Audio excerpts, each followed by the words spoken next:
All right, all right. Tonight, I wanted to do something a little different. Um, what I wanted to do is basically, a tribute of all the showcases that I've done with Big Lou and whatnot, and just a remembrance of him, on the show, so you can see how much of an impact he was to local radio, and he is to me in general. All right, here we go. Here's the Gabby Ray Music Showcase. All right, everybody, you're listening to Big Lou and Ray Ray, and we're here doing Gabby Ray's Music Showcase. If you missed it, we just did a great interview with her. You could check it out under previous shows or episodes, or later on today, you can listen to it on iHeart. But right now, this is only about Gabby Ray and her music. What do you think, Ray Ray? I think you have a phenomenal voice. Phenomenal, huh? I think, yeah, exactly. I think she's extremely talented. And, I was telling you, during the commercial break, she reminds me of a lot of a young Joan Jett. Just her way of going about things. For anyone that's not familiar with Miss Jett outside of, when she was on, stage and everything, she was a very outgoing personality, and I see a lot of that in Gabby Ray. Absolutely. She's just something else. I just cannot get over, how talented she is and how the range in her voice. She's doing all sorts of great music. Let's start off with her cover of Dio. This is Rainbow in the Dark, and you're listening to Two Local Radio. This is the music showcase for Gabby Ray. And I hope you enjoy it because I know we are.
Everybody, you're listening to Big Lou and Ray Ray, and we're here doing Gabby Ray's Music Showcase.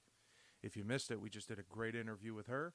You could check it out under previous shows or episodes, or later on today, you can listen to it on iHeart. But right now, this is only about Gabby Ray and her music. What do you think, Ray Ray? I think you have a phenomenal voice. Phenomenal, huh? I think, yeah, exactly. I think she's extremely talented. And, I was telling you, during the commercial break, she reminds me of a lot of a young Joan Jett. Just her way of going about things. For anyone that's not familiar with Miss Jett outside of, when she was on, stage and everything, she was a very outgoing personality, and I see a lot of that in Gabby Ray. Absolutely. She's just something else. I just cannot get over, how talented she is and how the range in her voice. She's doing all sorts of great music. Let's start off with her cover of Dio. This is Rainbow in the Dark, and you're listening to Two Local Radio. This is the music showcase for Gabby Ray. And I hope you enjoy it because I know we are.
try? Do they hide deep inside?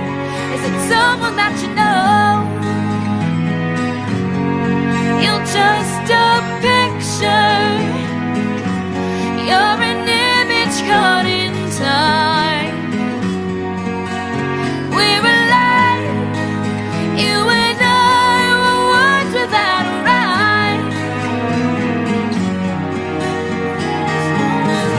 No sign of the morning coming. You've been left on your own, like a rainbow in the dark. A rainbow in the dark. Yeah.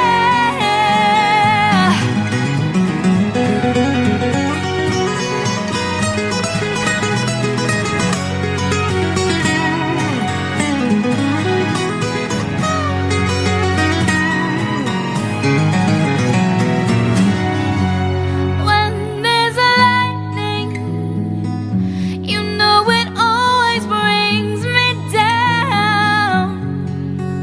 'Cause it's free and I see that it's me who's lost and never found. Feel the magic, feel it floating in the air. But it's fear, and you'll hear it coming, you beware.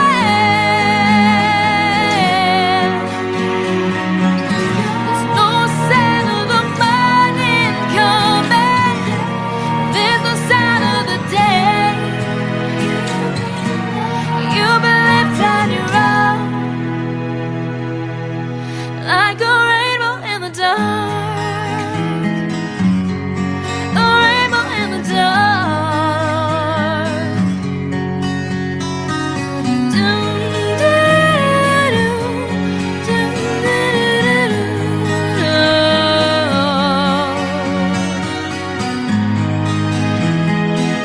There's no sign of the morning.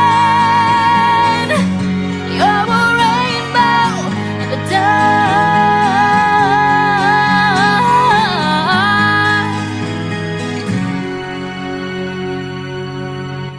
All right, that was Rainbow in the Dark, a Dio cover. What'd you think? You know, she, like I said, she just got a very amazing voice. And she actually had one of her, fans that, just called in and was upset that she missed her and everything. And we do apologize, but when we're doing the music showcase, we don't really take call-ins. So if you're still listening, we're sorry about that. We just, this is all about Gabby Ray music. We will have her back in a few months to do an update show. So you can catch her there. Yeah, and if Gabby's listening right now, I would love an autographed CD. I spoke with her about that, actually. She's going in the studio to do a CD in a few months, and she said that as soon as it's done, she will be sending us a CD. So, that would be awesome. So, people, if you're listening, all right. If you're listening, this is her music showcase. We are not fielding calls at this point. But Rainbow in the Dark, what a beautiful, anything acoustic with Gabby Ray is amazing. Anything with guitar with Gabby Ray is amazing. And I really love that no matter what she plays, her voice just completely takes over everything. And I told you she's a young Joan Jett. I don't care what anyone says. That's my opinion. Yeah, absolutely. Absolutely. Speaking of acoustic and guitar and her voice, this is Scream, and we had heard a little bit about this track. It was written for her by Patrick Kennison, a talented artist throughout the ages, who's now with Lita Ford. And Gabby had said that, this song fell right into place for her. So, without further ado, this is Scream by Gabby Ray, and you're listening to 2 Loco Radio.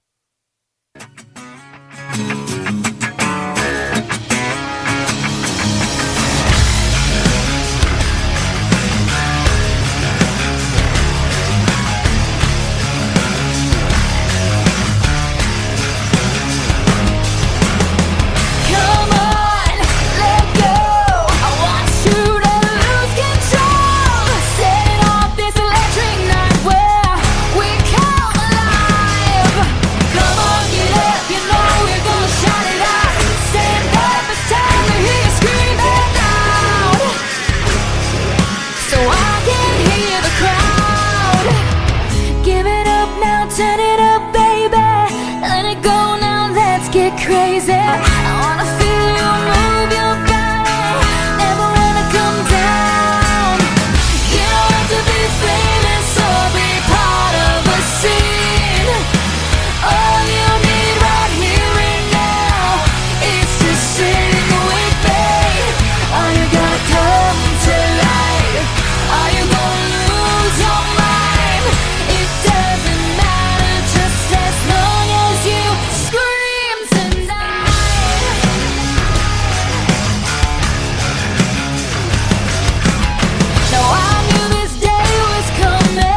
right, guys, that was Scream from Gabby Ray. This is Gabby Ray's Music Showcase.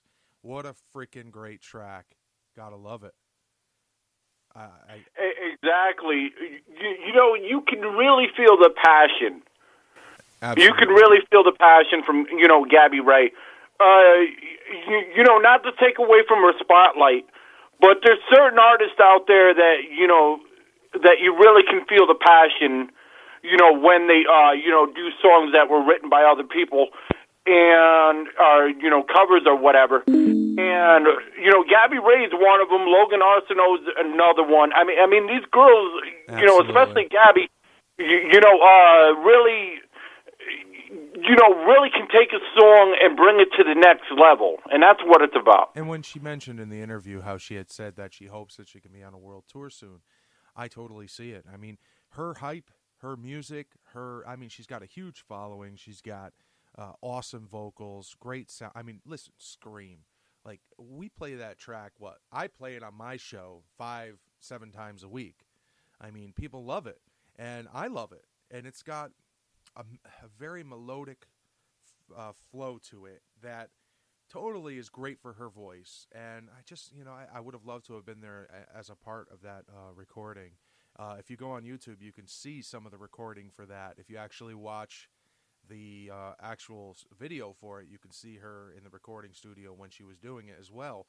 Looked like it was a blast. And, you know, I'm going to say that this is not the end of Gabby Ray and her endeavor here with music. Do you agree? I agree. She has a long way to go. I mean, she's going to have a very successful career. I don't see how she wouldn't. She definitely is. So, in saying that this is not the end, this is a track. This is not the end. This is Gabby Ray, and you're listening to Gabby Ray Showcase on 2 Local Radio Uncensored.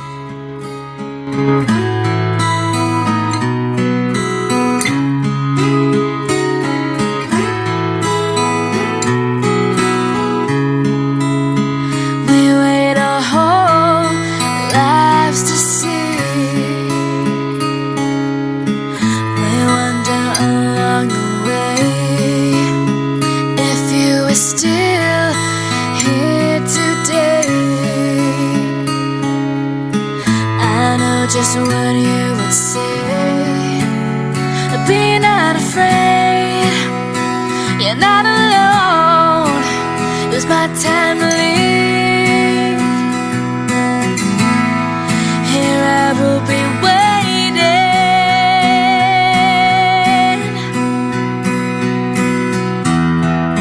You opened my eyes when I couldn't see. You showed me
this was, an enlightened showcase. It was only a few songs, but you know what? This showcase was about quality over quantity. What do you think, Ray Ray?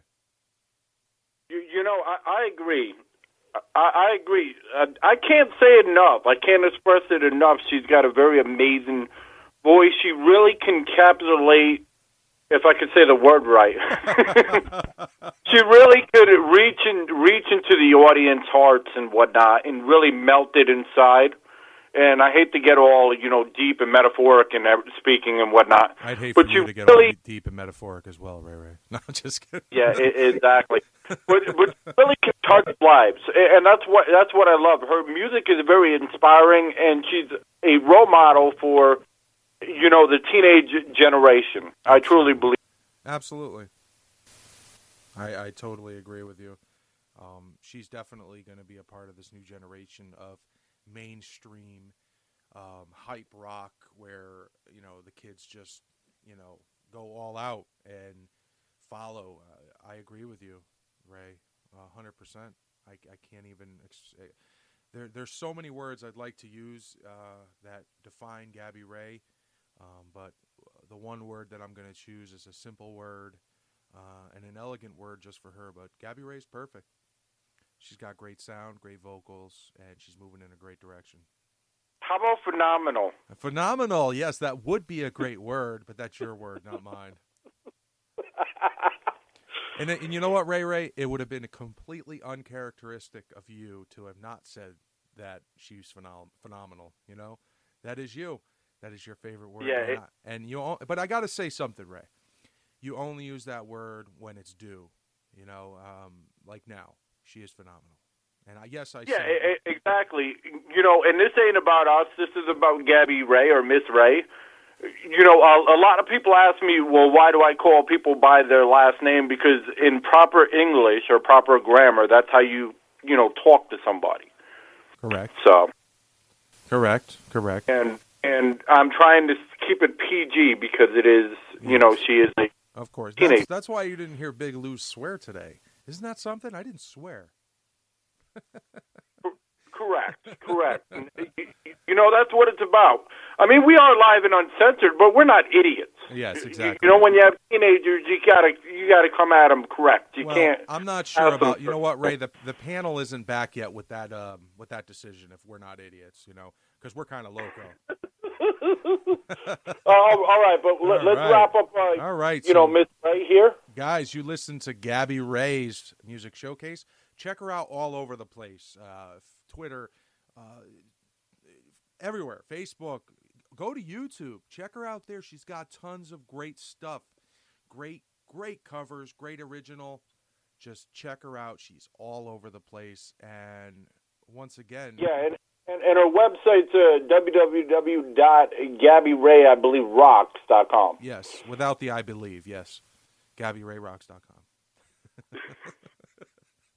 All right, guys. All right.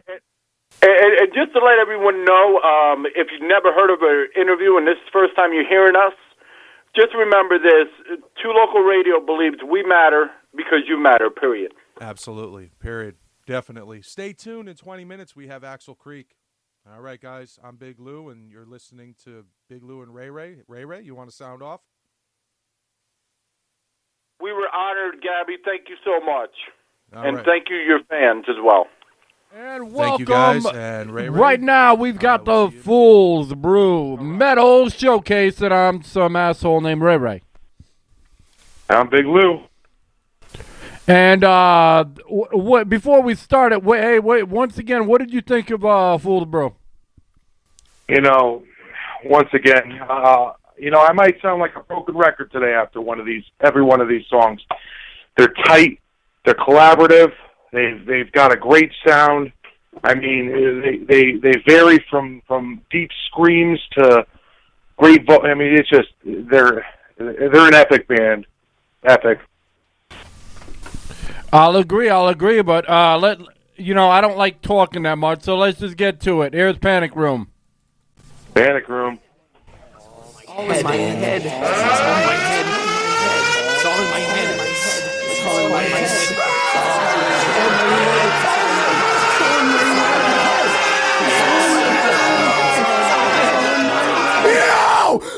it still.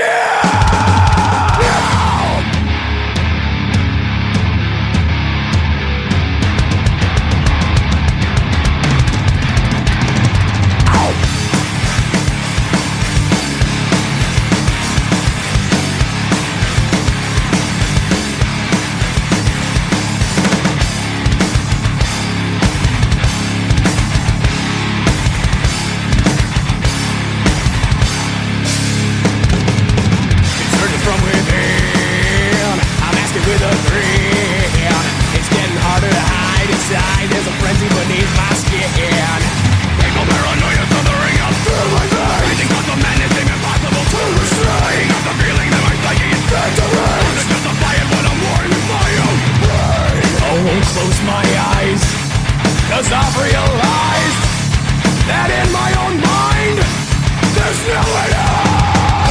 Trembling from adrenaline, fighting the beast that lives within. It's trying to break free, so unrelentingly. No strength to keep in control. No, so I'll try to keep my panic inside, very deep below.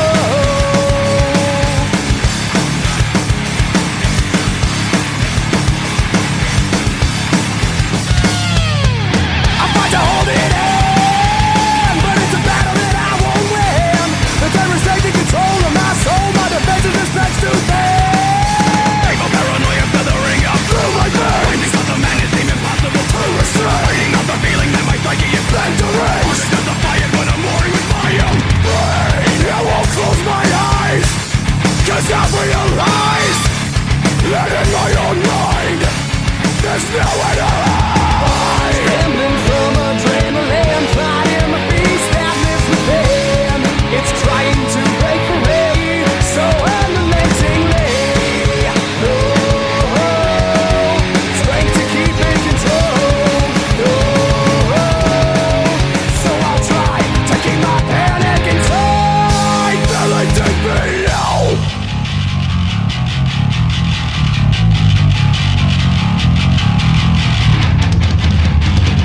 It's all in my head. It's all in my head.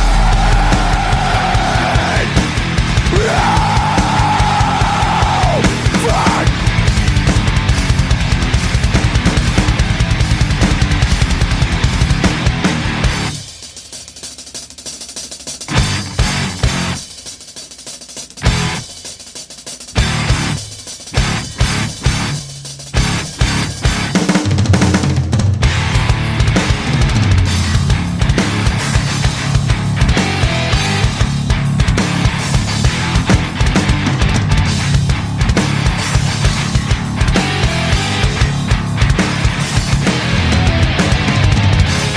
I won't close my eyes, 'cause I've realized there's nowhere to hide. Trembling from adrenaline, fighting the beast that lives within. It's trying to break free, so unrelentingly. No strength to keep in control. No, so I'll try to keep my panic inside, very deep below.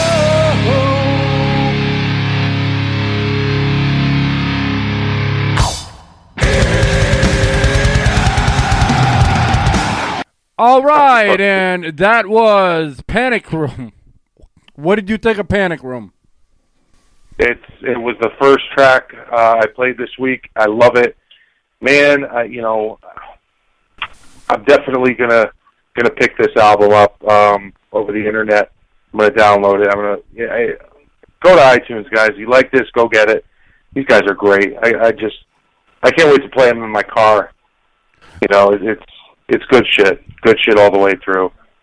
I agree, especially when he goes, "It's all in my head," and starts screaming. It reminds me of Slipknot. I love it. All right. Yeah, it's Slipknot-esque. All right, here we go. This is the side of Sanity, Fool's Brew. New Local Radio Uncensored. That keeps you contained. Feed the fire that burns you. Could be like me and switch your side of sanity and live life unchained.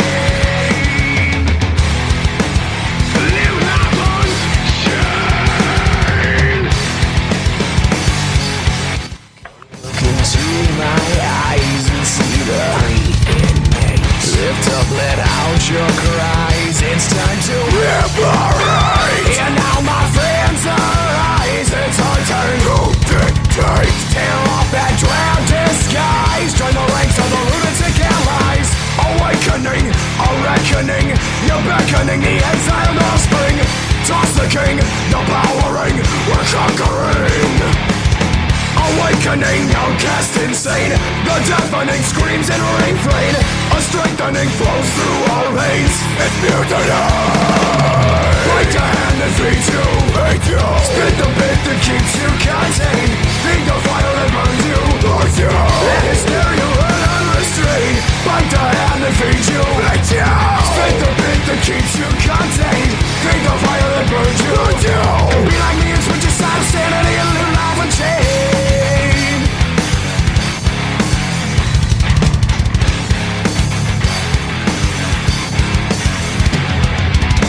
Breathe in the haze of night, let go of all despair, 'cause it's the warden's turn for the electric chair. We're taking back the streets, authority beware. Let our banners rise by the flag of the lunatic allies. Awakening, a reckoning, you're beckoning the exiled offspring. Toss the king, the powering, we're conquering. Awakening, outcast insane, the deafening screams and refrain. A strengthening flows through our veins, it's mutiny. Bite the hand that feeds you, spit the bit that keeps you contained. Feed the fire that burns you, and hysteria and unrestrained. Bite the hand that feeds you, spit the bit that keeps you contained. Feed the fire that burns you, don't be like me and switch your side of sanity and live life unchained.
Screams and refrain, a strengthening flows through our veins. It's mutiny.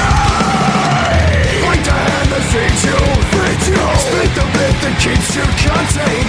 Feed the fire that burns you, and hysteria and unrestrained. Bite the hand that feeds you, spit the bit that keeps you contained. Feed the fire that burns you, don't be like me and switch your side of sanity and live life unchained. Oh.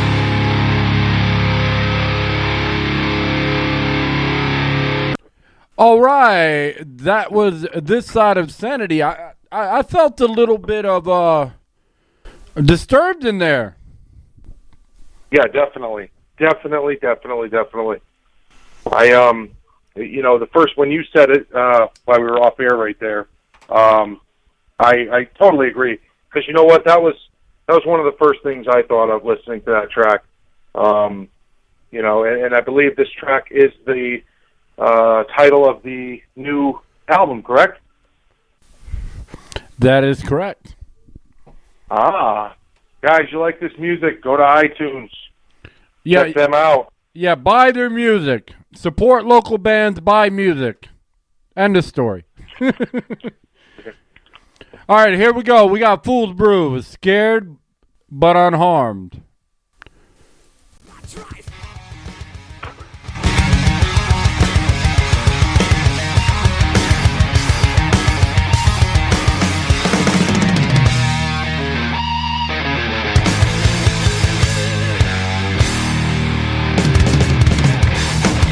Ice on the mind,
All right, that was Scared but Unharmed. What did you think about that? Well, you know, it's kind of hard getting a band like this who's so talented where, you know, you want to try to say something different, but at the end of the fucking day, Fool's Brew fucking rocks. I just, the sound is exactly what I like to listen to. So that's exactly what I have to say.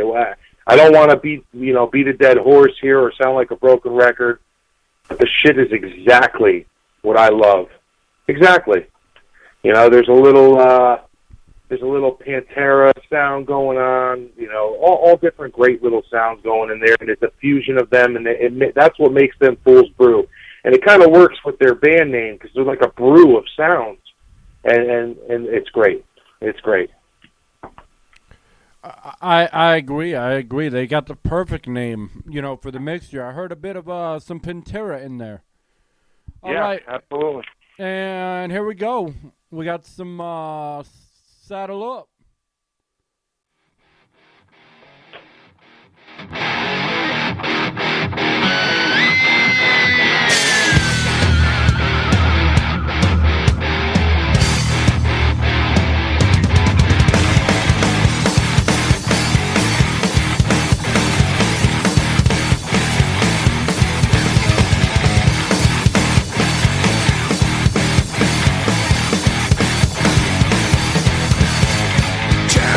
Turn back is gone, time is now to atone. Charging out alone, face of mask is down. Trying hard to conceal fear is all that you feel. Oh, no. Taking away if your heels stand on from the field. Take the weight and feel your hands rest down. Overcome inside, terror grips your mind, never to subside, leave it all behind, dig down deep to find your strength and your pride, since your spurt it's time, settle up and rise, settle up, settle up, courage to abide, settle up, earn your stripes up, stride.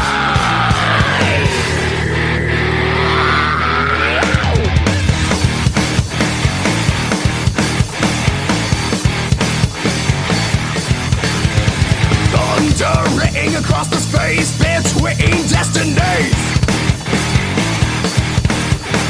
choosing which of you is today on their knees.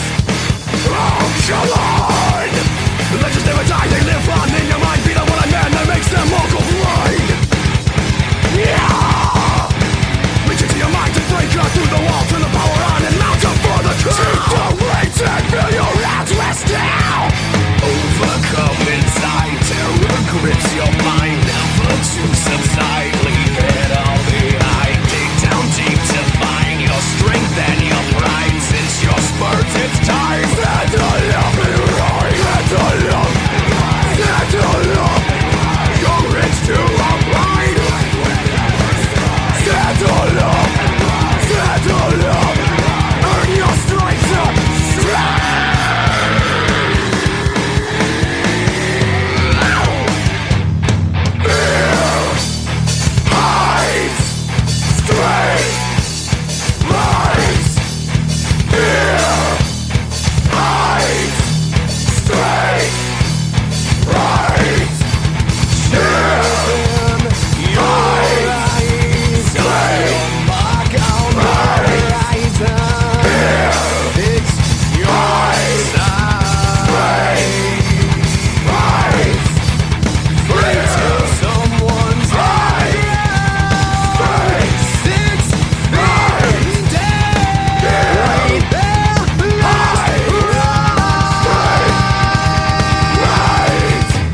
All right, that was Saddle Up.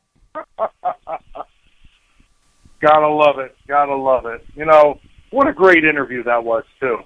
You know, these guys are not only professionals, they're people who just really want to take advantage of this industry, get out there the right way. They put a lot of effort into their music, and that's what we love at Too Local. We love musicians who want to do something for themselves, not just have a manager or somebody who promotes, but actually do it for themselves. Exactly, that's what it's about. And what I love is their different voices too. It's very unique. They can change pitch and change voices like it's nothing. Kind of reminds me of like the old Corn. Yeah. You know, the range of the vocals is great. They're definitely something interesting and something they're a band to look out for because they're going to storm the scene eventually. I hear you know, that. they're definitely storm the scene. All right, with that being said, this is Retribution Mind by Fools Bro.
Fuel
right, that was Retribution Mind, and here's the last song of the day, Ghost in the Machine.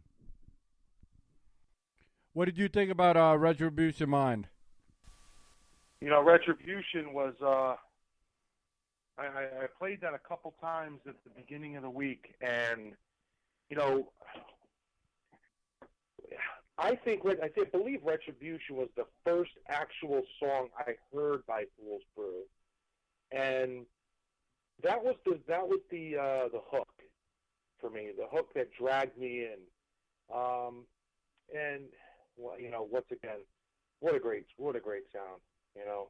I'm really honored to be able to say that I'm playing Fool's Brew, you know, and that I sat and talked with Fool's Brew. These guys were great, man. They were a great bunch of people, humbled yet powerful, cocky yet confident. You know, those are great qualities in a mesh of qualities for musicians. You know. Yeah, exactly. But here is Ghost in the Machine, and then we'll say our goodbyes.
All right, that was Fool's Brew, and that concludes the interview. Just remember that if you're not on Reverb Nation, I don't know what's wrong with you because they're out to help local artists and indie artists worldwide. Please wait for the organizer. And Big Lou, do you have anything to say before we get out of here? Press 2.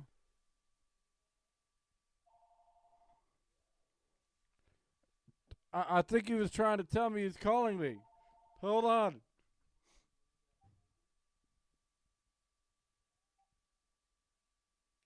All right, Mr. Bigelow, do you have anything to say before we get out of here? Hello? Hey, Ray. All right, so what did you think of Ghost in the Machine? Ray, I'm not on the other line anymore. Okay, well, Big Lou said he's not here anymore. He said he wishes everybody well. Yeah, I'm kind of like on the air right now. So anyway, thank you for listening to Fool's Brew mini showcase, and we're very proud of them, and they're an awesome band, and y'all have a wonderful evening. Hey, everybody. You there, Ray? All right, Big Lou's back. So what do you have to say before? All right, and here is Of Eyes Can What do you See. gotta This say is before their we get music outta here? showcase at 12. I believe it's what was it? 12:15 now. We're gonna be doing the interview.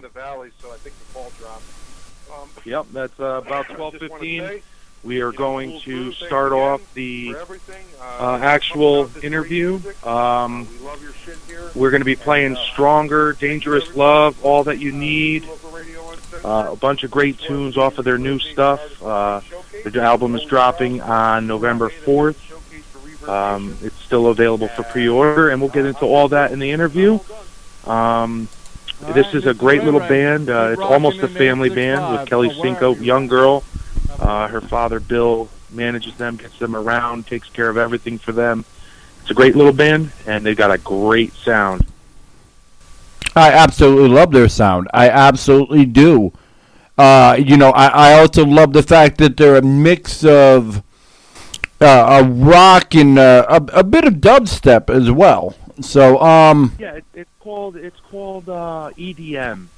Exactly. That's the new genre that they got going around now. EDM, kind of rock, alternative style, all sorts of weird mix going on. But they make it happen, and the voice is just, it's stellar.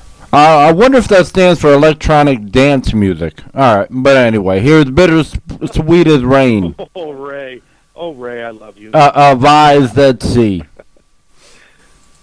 All right, what are we playing first? Bitter Rain right now of Eyes That See.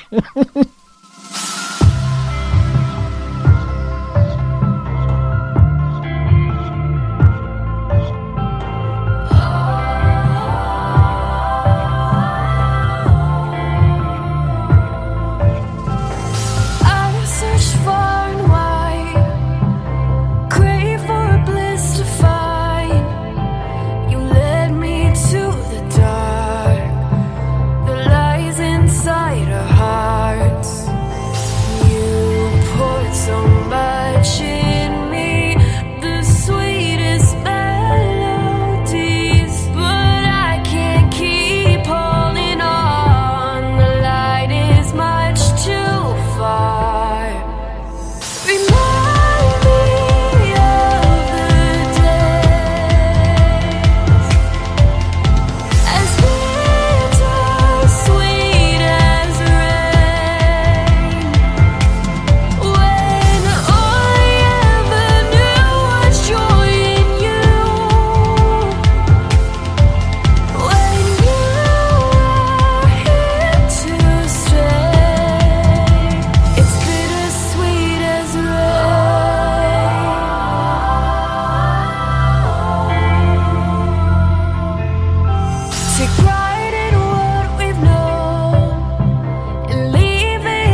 All right, that was Bittersweet as Rain. And what did you think of that track? Because I'm echoing a little bit low.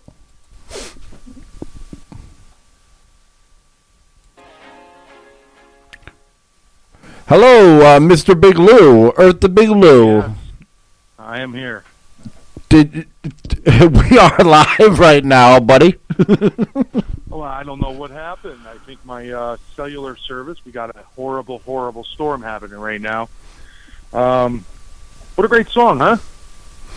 Exactly. It is a fantastic song. And you know what, man? I'm going to let you, because you know so much of Eyes That See, I'm going to let you pick the next song that we're going to do on this music showcase. You know, I've been playing them for a couple weeks constantly, promoting their new album, and you know, I've really have come to love Stronger. I mean, it's one of their new tracks, and I appreciate it. It's a wonderful track, and you know, it really shows the divide between like an alternative and an EDM sound, and that's what I love about it the most. I agree. I totally agree. All right, well, here is Of Eyes That See, Stronger, on 2 Local Radio Uncensored.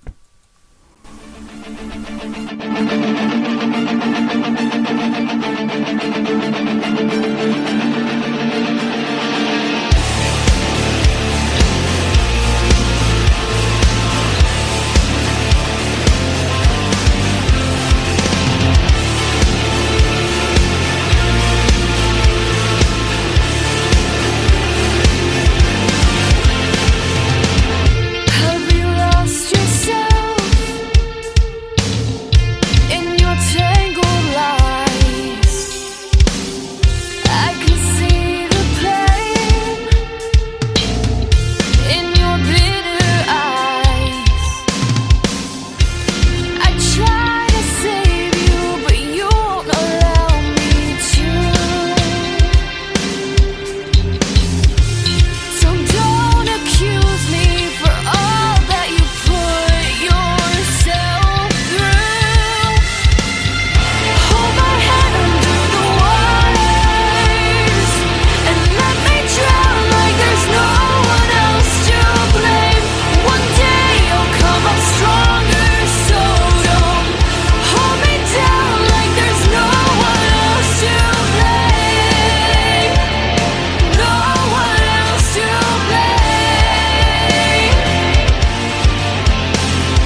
Closer, Gabby Ray? All right, and here we go. We've got some technical difficulties for a second. All right, and what did you think about Dangerous Love Stronger? and Stronger? Well, Stronger for me it's a hype song for me. It makes me feel motivated.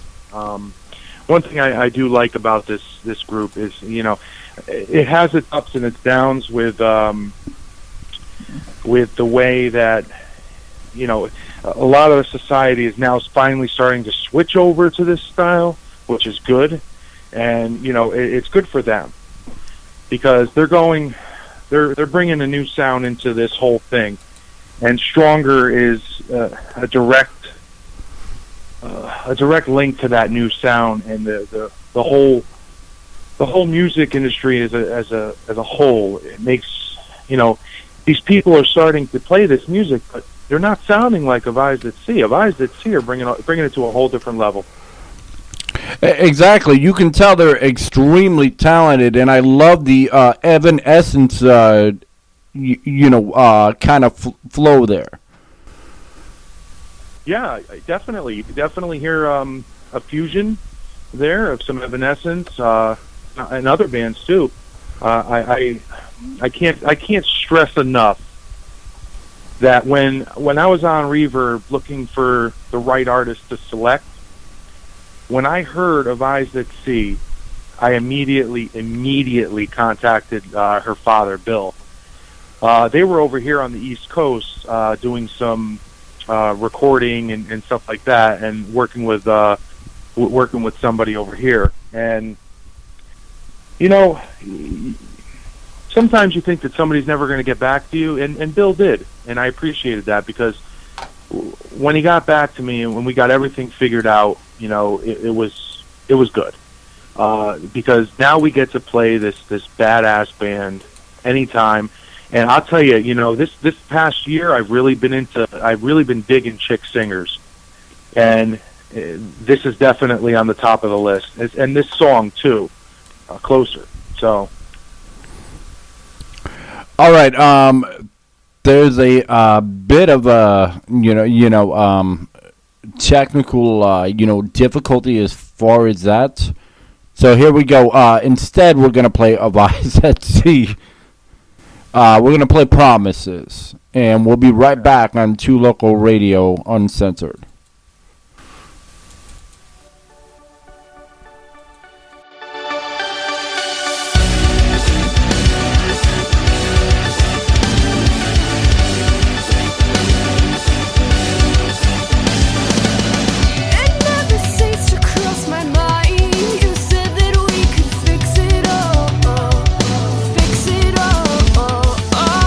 One day, one second at a time, teaching myself that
All right, that was Promises, and I love that song. I absolutely love that song. What I love about that is it's just got that feel-good vibe. You know, at the same time, it's a heartbreak song. I just love that, the common, trend of that, and, the way that it mixes together so well. It's kind of like making a margarita in the blender. Not to piggyback on that and break your back because I'm 300 pounds, but,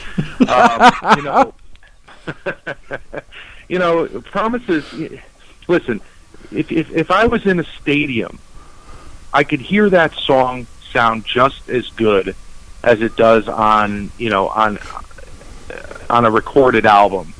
They're breaking barriers with that. And you know what Bill said, the father? He said one of the things that he likes the most about his daughter's music is that when they play for their fans, they play what their fans want to hear.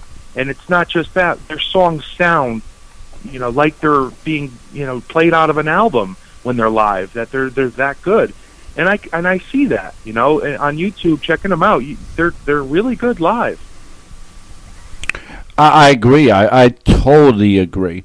And next, I think we're going to play a song, Through the Flames. And the reason for it, I think this got a bit of a spiritual awakening to it, but that's cool because I may not be the most religious person, but at the same time, you got to think reality. Things don't happen for no reason.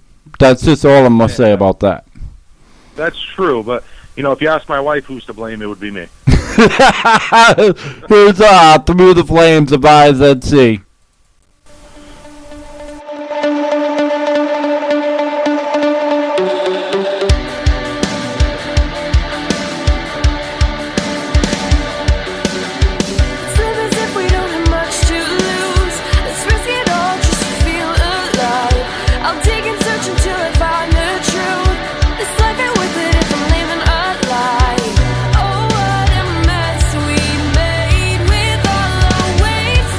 Days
Okay, of Eyes That See. You know, I want to apologize to Tiffany. I may or may not have said your name wrong earlier. And you know what? I apologize. In this instance, there's so much going on, and we've got so many people on today. I apologize sincerely. With all Ray. Ray. Yeah. No, continue, Ray. With all due respect, this is the first time that we've been together as far as music showcases. You do your showcases and I do mine, and this is something we're exploring with and doing them together. And once again, Tiffany, I apologize. Aw, how sweet. Ray, I wanted to say one thing. When it comes time to do their interview, I anticipate quite an epic interview with her.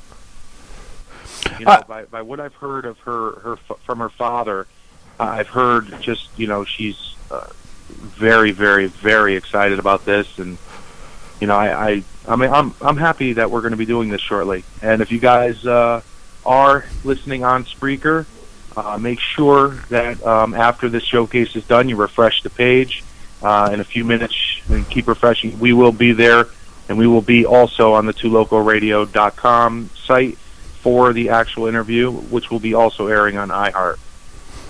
Yeah. We do a lot. We help out, local artists, all over. I mean, from out here in Knoxville to over there out in New Haven to, worldwide. We help people out, and we just appreciate that people appreciate things. It's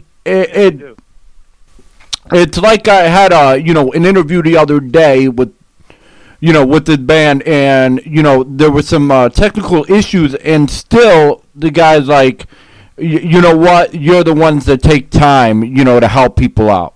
So that's all good with us, and we appreciate things like that. We appreciate that people understand. Absolutely. But you know what?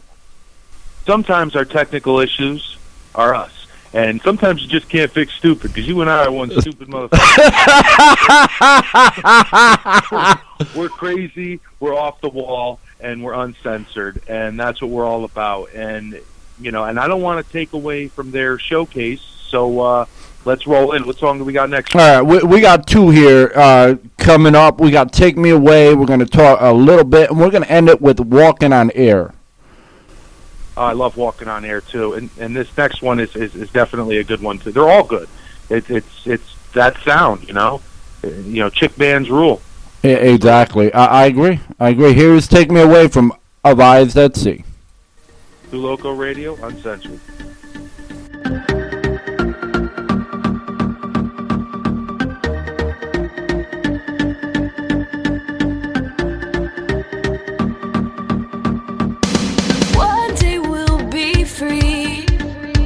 Maybe one day they will learn. We claim what's ours to keep. We will sit and watch them burn. Take your memories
All right, we're having all kinds of issues today.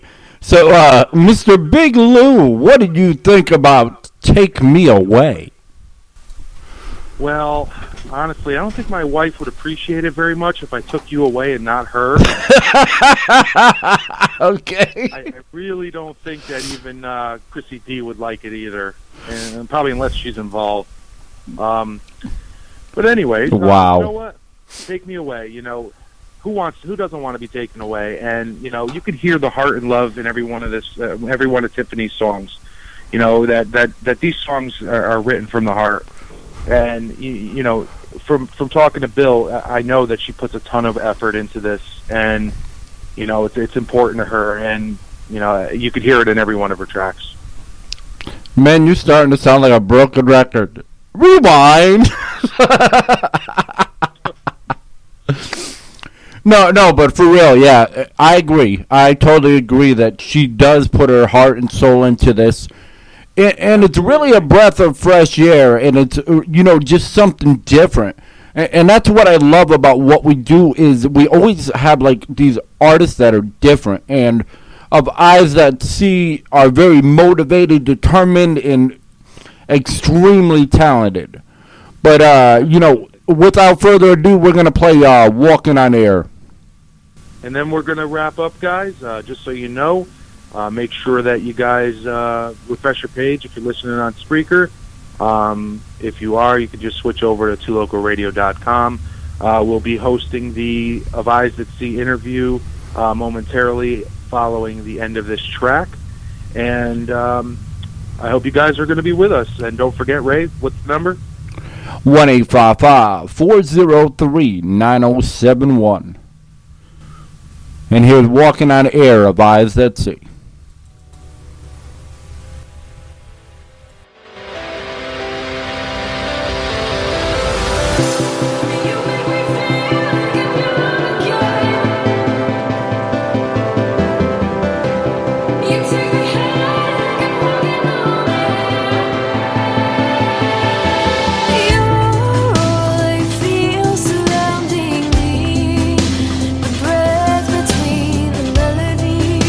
The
Eyes That Sees. Tiffany's a badass band out of California, a crazy fusion of alternative EDM, one of the best chick bands I've heard in a while. Not meaning all the band members are chicks, but front woman, and she's awesome. And we're here to pick her brain and enjoy a lovely conversation with her. And Ray, what's going on? It would have been nice if you allowed me to play her intro, but okay. I'm excited. I'm extremely excited. I love the Evanescence, feel. I love the fact of, she believes in what she believes in and everything, and I just love A Eyes Can See. Well, actually, A Eyes That See. It's nice when I get it right. All right, so how are you today? I'm great. How are you guys? Crazy as always. That's good. Well, Ray, you want to get this started? Sure. All right, so where do you get your music styles from? Because I hear a little bit of Evanescence, but I hear a unique flavor of doing that kind of music. Well, I've always been a really big fan of Flyleaf. They're my all-time favorite band growing up. So I pull a lot of influence from them, I guess melodically, lyrically, and I'm personally a melodic freak. So anybody that any other artist out there that's a melodic freak, I try to pull from that a little bit. So that's kind of where the EDM influence comes from. All those guys are geniuses when it comes to writing melodies. So artists like Calvin Harris and Zed have always been big influences for me too. And but on the rock side of things, we listen to anything. Before we start writing, we'll look up some music and we'll listen to anything from Flyleaf to Story of the Year and just bands like that, where we can kind of pull both sides of the spectrum and bring it into one specific and universal sound. That's absolutely amazing. So, when did you decide you wanted to be a actual musician and you actually wanted to, take this seriously? Thankfully, I kind of grew up knowing that I wanted to sing. I didn't play an instrument from a really young age, but I've been singing my whole life. I would. I guess I don't remember this, but as a toddler, I'd sing Shania Twain for my family and dress up as a little girl, and so I always sang. And I think it was really something that God put in me, that I knew I wanted to do this for a living one day, and there was really no alternative. There was nothing else that I ever wanted to do. This is really all I've ever known. So I got my first guitar when I was 9. I started playing around 10. Sat there for about a year collecting dust until I finally picked it up, and from then on I started writing songs and kind of messed around on the piano a little bit, and I started playing bass for my church band. So for the past 7 years now I've been playing on a band at church. So just even that just really clarified to me that this is what I wanted to do, that the feeling of playing live was unlike anything else in the world. So that's where this kind of came from. And when I was 15, I decided, better start young and get this ball rolling and just see what happens with it. And I knew I wanted to just sing in the band so I could move around and be crazy on stage with, all the fans and stuff like that, so I wouldn't have to be confined to a mic stand or anything. But, I basically just have known my entire life, and when I was 15, I just decided to get the ball rolling. And from a young age of about 13, I had a dream of being in a band or starting a band. So I decided to take my chance and try to make that dream a reality. I had a very long conversation with your father one evening a few weeks ago, and he had mentioned that you guys were very faithful, devout people. And does that create any barriers for your music, or not? I mean, I don't think it really creates barriers for us, because we really do. I mean, I personally have a heart for people, because I've been through crap. I went to high school where kids were idiots, and I left high school early and went into an independent study program just because I couldn't stand it so much. I feel like there's so many people out there that I can relate to, and there are people that I can't relate to, and yeah, I think that's where music fills that gap. That gap of, look, I don't understand what you're going through, but, I feel for you type of thing, and I think that's where music kind of fills that. So, as a lyricist and as a musician, that's my opportunity to kind of try to reach people and create a song or a lyric or an album that they can hold on to and relate to, and will hopefully get them through whatever they're going to, and kind of teach them that life can be beautiful and you can live in joy, and you can go about your day being happy and not being weighed down by whatever you're going through at the time. So I don't think there was much of a barrier there. I think even live I personally try to really connect with our fans one-on-one, and we go to the merch booth and hang out for quite a bit after the show and just talk with fans and everything, and to see the looks on their faces is just absolutely priceless, and it's one of the best feelings in the world. So we definitely have a heart for people. You definitely touched on something that I was going to touch on later, so I might as well talk about it now. Is inspiration. Being able to know how somebody feels and write about it, and I hear a lot of that in your lyrics, and I just the sound of the actual instruments going along with the lyrics and your awesome vocals really is a collective harmony of some really, really stellar stuff. And when you listen to the lyrics, now, is there a spot for people to actually get your lyrics, because they are very inspirational? Yeah, I know for our EP, you can just Google the lyrics, and they're on all those random lyric sites that every other song is on. And for our new album, as we release videos on YouTube and as the album releases, we'll be putting all those lyrics up on our website, and on those websites, the random lyric websites, and on YouTube, we'll have the lyrics in the description and everything. So you can go to www.avisetc.com, and all the lyrics are there if you want to read exactly what I'm saying, and kind of get your own interpretation of it. All right. What I want to hear about is hey, tell us a little about Empty Shadows. Empty Shadows was, you mean the EP or the song? How about you a little bit of both? Okay.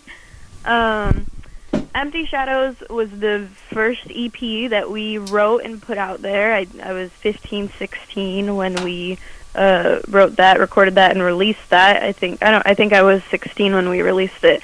So we started almost exactly a year before that writing it. So we spent a year on those 5 songs. So you can, I hope that you can hear the commitment put into those songs, because it was definitely a long time coming for those 5 songs. And those songs were, I was young. It was kind of like me exploring where this whole career was going to go, and what direction I wanted to go into as a musician to start off with. So that EP definitely means a lot to me. It's a big mark and kind of landmark in my life. It was the start of everything. So, but it was also a time where I was in a kind of a darker place in my life, and so now going into writing this new album, it's really been cool because I've been able to explore the opposite side of that, and to be able to write and have fun and dance along to my songs and stuff like that. And then the song Empty Shadows, which is the 3rd song off our EP, it was actually also the 3rd song that we wrote. And at the time, my best friend had just gotten diagnosed with terminal stage 2, I don't remember what stage it was, testicular cancer. He was my best friend in the world, and we went to school together, and one day he just stopped showing up. So found out he was in chemo, and his first day of chemo, he wasn't, obviously that takes a toll on somebody. And I was in the studio that day, and my mind was in a million different places, all the possibilities of what could be happening, and I kind of channeled all of that, all of my thoughts into this song, and it was kind of a release for me in my stress over the situation, and to this day, that's such a special song to me and to him, and it was, I basically wrote it for him to tell him that, we're going to make it. Whatever happens, we're going to make it. And the cool thing about that is it is such a song about such a specific meaning. It's literally about my best friend having cancer, but I can relate to it in a way that goes into my life emotionally and not so physically.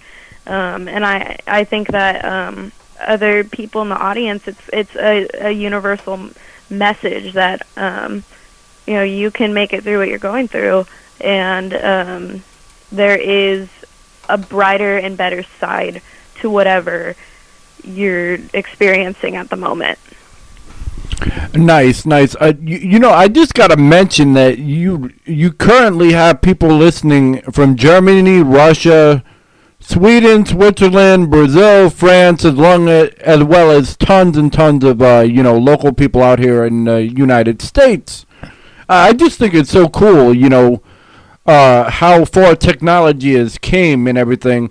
And do you feel, it's helped you, grow because you grew up in this decade?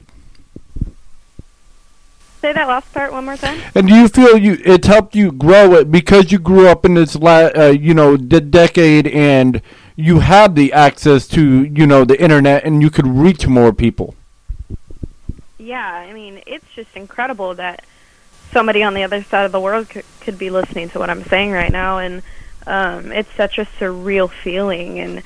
And we have fans in Bakersfield, which is a couple hours away, that came out to our shows in Bakersfield, and it's so crazy that it's like you're so close, but I've never met you before. And then there are people on the other side of the world that it's the same thing. You're so far away, I've never met you before, but through technology, you feel like you know these people, and you feel like you can connect with them, and it doesn't matter the distance in between you, however short or however long, because our Facebook page and our Twitter page and our Instagram, it's a way to connect with these people, and I love going on there and asking questions. Just generic, like, what's your favorite song that you've heard so far? Because people get so excited to answer, and I feel like, I'm really connecting with these people, and it's really cool to have that ability nowadays, because, man, I can't imagine being in a band that didn't have that, because, that's doing, when I'm not playing shows or writing, I'm on social media and, promoting and talking with fans and making new fans and stuff like that, and it's something that I really love to do, and so that's why I'm up until 3 or 4 in the morning sometimes, and because that's where kind of my ideas come from, and I'll come up with videos and ideas and stuff like that just to put up there for our fans. So technology is definitely a beautiful thing in most cases, and I'm definitely grateful for that, to be able to relate to these people, and it's the best thing in the world when like a comment comes up in another language and you have to use Google Translator to translate it, because it's like I have no clue where this person is or what they're saying, but they can relate to my music that I wrote in my freaking back office of my house. It's crazy that it can stretch that far. In saying that, knowing that right now there's people from all over the world actually listening, we have our demographics, and in saying that, you do have a new album coming out on the 4th, and it is available for pre-sale now. So why don't you talk a little bit about to your fans that are listening, where they can pick that up now for pre-sale, and all your information on that.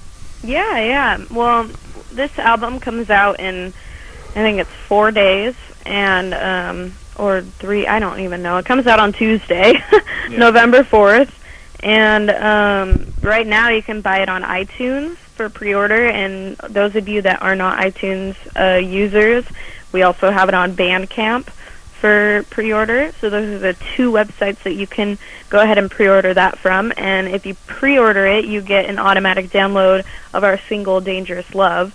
And so far we've gotten a really, really great response from that song, and that's my favorite song off the album, so that's always really great to hear.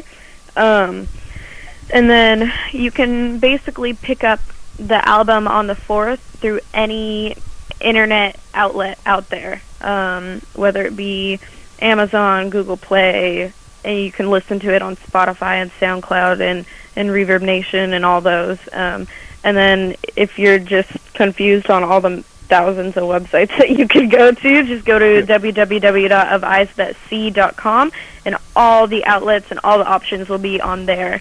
So, yeah, there'll be an iTunes link on that website, or you can just look us up and make sure you get that pre-order, because I think the price goes up on the 4th. So get it now while you can, because I think it's a couple dollars cheaper now, and the more we have our hard copies coming in the mail in a couple days here, and those will be available to purchase on our website here soon on the 4th. Nice.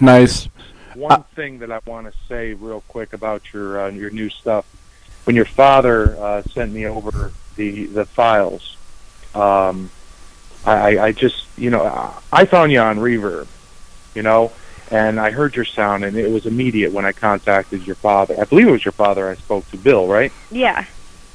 And we talked for a while, and I heard so many great things about you and your music, and who you have done this with, and how you've grown. Some of the things you've been talking about now. And in saying that, your new album, where's the inspiration from? Did you have a collective inspiration on what kind of message you wanted to send? Absolutely. I mean, when we first went into this, there really wasn't a specific concept. I was just writing based on experiences in my life. But towards the halfway point, we had about 5 or 6 songs, it became clear to me, I see a pattern here in my own life and in my writing, because I am writing on experiences that I've been through in the past, or I was currently going through at that time, and I definitely saw a pattern in it. It's a mark for that period of my life. And first song we wrote was Promises, and it's definitely like a pretty pissed off song, and at the time I was pretty freaking pissed off. And then you'll go to the next track, and it'll be completely opposite, feel good, have fun. And even though it can touch it in some songs, it touches on 2 completely different concepts. I think overall it comes together as a concept of freedom and being able to live and be happy and be joyful. And I think really at the time, it was, the concept that kept going through my head was living to the fullest and living life as abundantly as possible. And that's kind of where Through the Flames came from. I don't want to be complacent in my life. I want to live, and I want to, when I die, to be able to look back and think, I did my best. I lived the best that I could, because our days here are numbered, and that's a thought that we really have to stop avoiding and not be depressed by it, but to use it to our advantage, to live and to be free, and to think to yourself, look, you got to risk it to get the biscuit, is my saying that I've heard. You gotta really risk it in order to, I would rather risk it than look back and never know what could have happened. So that's kind of where the broad concept comes from. You said something really important there, that you got to live your life to the fullest. It reminds me of when I first met my wife years ago. My mother-in-law had said to me, I wasn't in the greatest of places, but she said to me something that sticks with me to this day.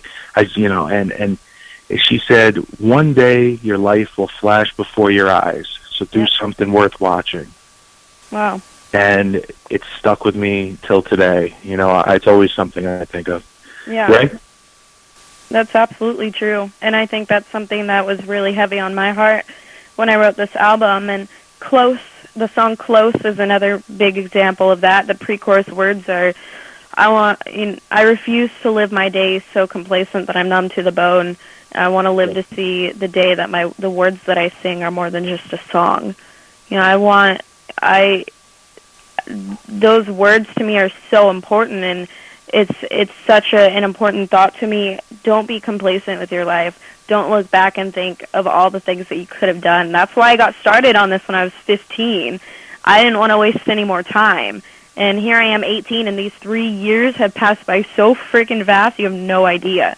And it's like, I can't imagine anything else that I would have been doing if I wouldn't have started it at that age.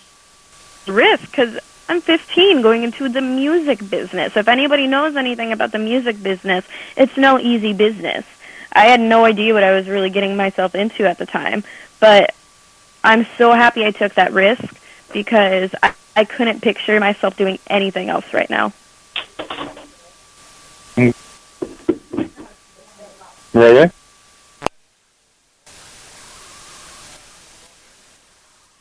Yeah.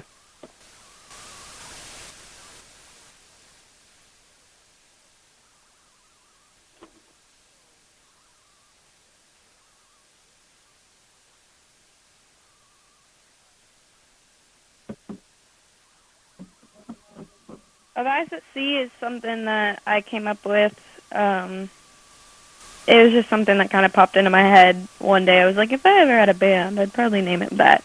And so when I finally did start doing this, I was like, well, that's what I said, so I'm just going to go with it. And I kind of pulled it from a verse in Matthew in the Bible, actually, that is something that just really stuck out to me, that it says that, you know, we have eyes that see and ears that hear things that aren't really of this world, and I believe that's applicable to anybody, people that don't believe in what I believe, people that do believe in what I believe, just anybody on this earth. You can see things deeper and broader than how this world kind of makes you see things. When you're in the middle of whatever, when you're in the middle of life, you can get drowned by it, and kind of you have blinders on and binoculars on. You look so deep into things, and you kind of get caught up in the world, and you kind of get caught up in everything on a day-to-day basis. But I, for one, want to have eyes that see things beyond what this world is seeing. I want to see my life as a greater purpose. I want to see what I'm doing as something greater than myself, and so that's where that kind of comes from. Is, you know, I want to see a greater purpose for my life, for other people's life, and I want to see the broad picture of everything. And so yeah, it just kind of stems from my beliefs as you don't have to get caught up in this world, and you can have eyes that see beyond what this world has to offer for you. Because I think this world will cheat you. There are people out there that will cheat you, and you can look past that, and you can acknowledge that you have a greater purpose for your life. Everybody has a calling. Everybody has something that they're meant to do with their life. So, you know, have eyes that see that, have a mind that can accept that and see that and go after that. So that's kind of the inspiration behind that. Really cool.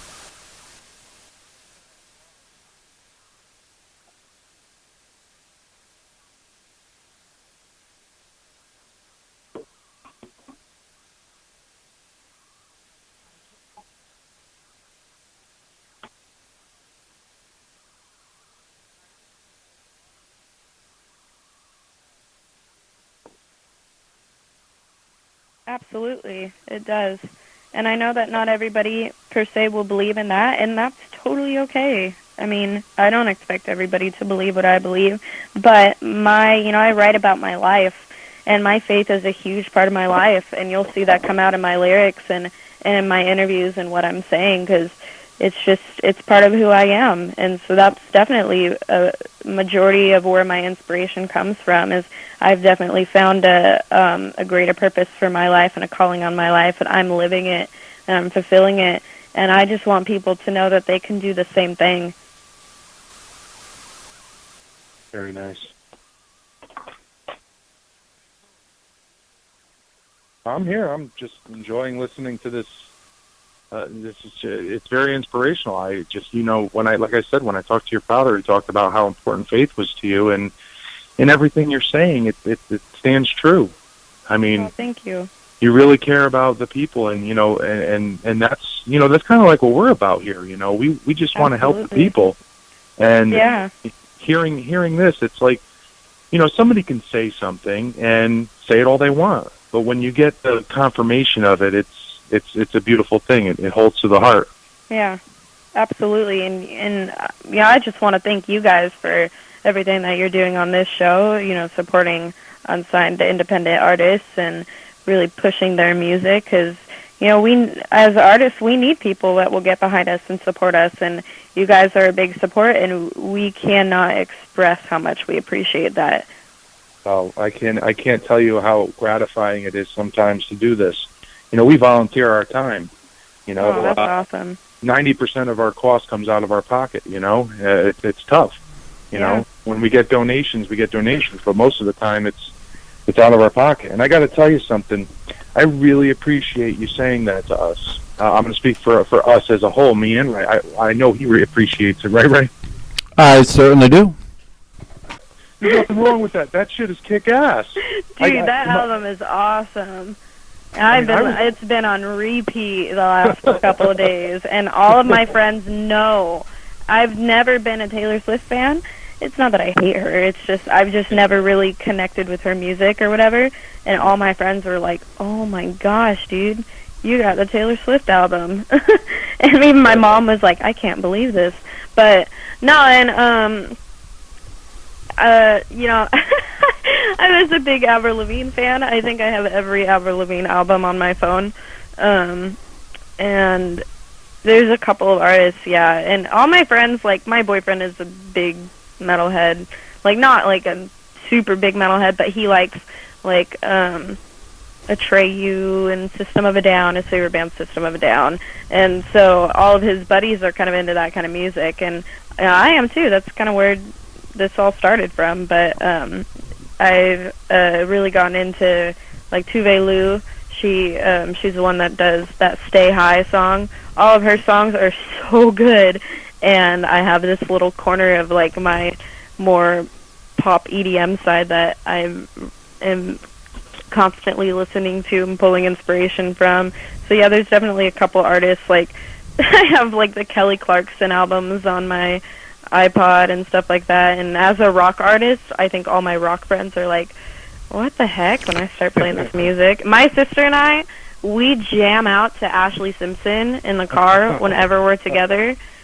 Like that, her first album is like the best thing since 1999 or whatever. It's so good. So there's a couple of albums like that it's like, this is so embarrassing that I'm listening to this right now, but I don't care. I mean, Avril Lavigne, she's freaking awesome. And that new Taylor Swift album, you're right, it does kick ass. It's really good. To be quite honest, my friends who are listening, they now know I like Taylor Swift, but it is an embarrassing thing to say out loud, because anybody who knows me, I'm a metalhead, I'm a rock and roller, and for me to say I like Taylor Swift is great. And like the last interview we did this morning with Jillian Ray, she covered a Lord song, and I like Lord. Yeah. And my friends are hearing this, and I'm sure they're going to look at me and shake their head. But you know what? I don't care. Exactly. There's got to be a point where it's like, hey, you know what? It's good music, and they're big for a reason, man.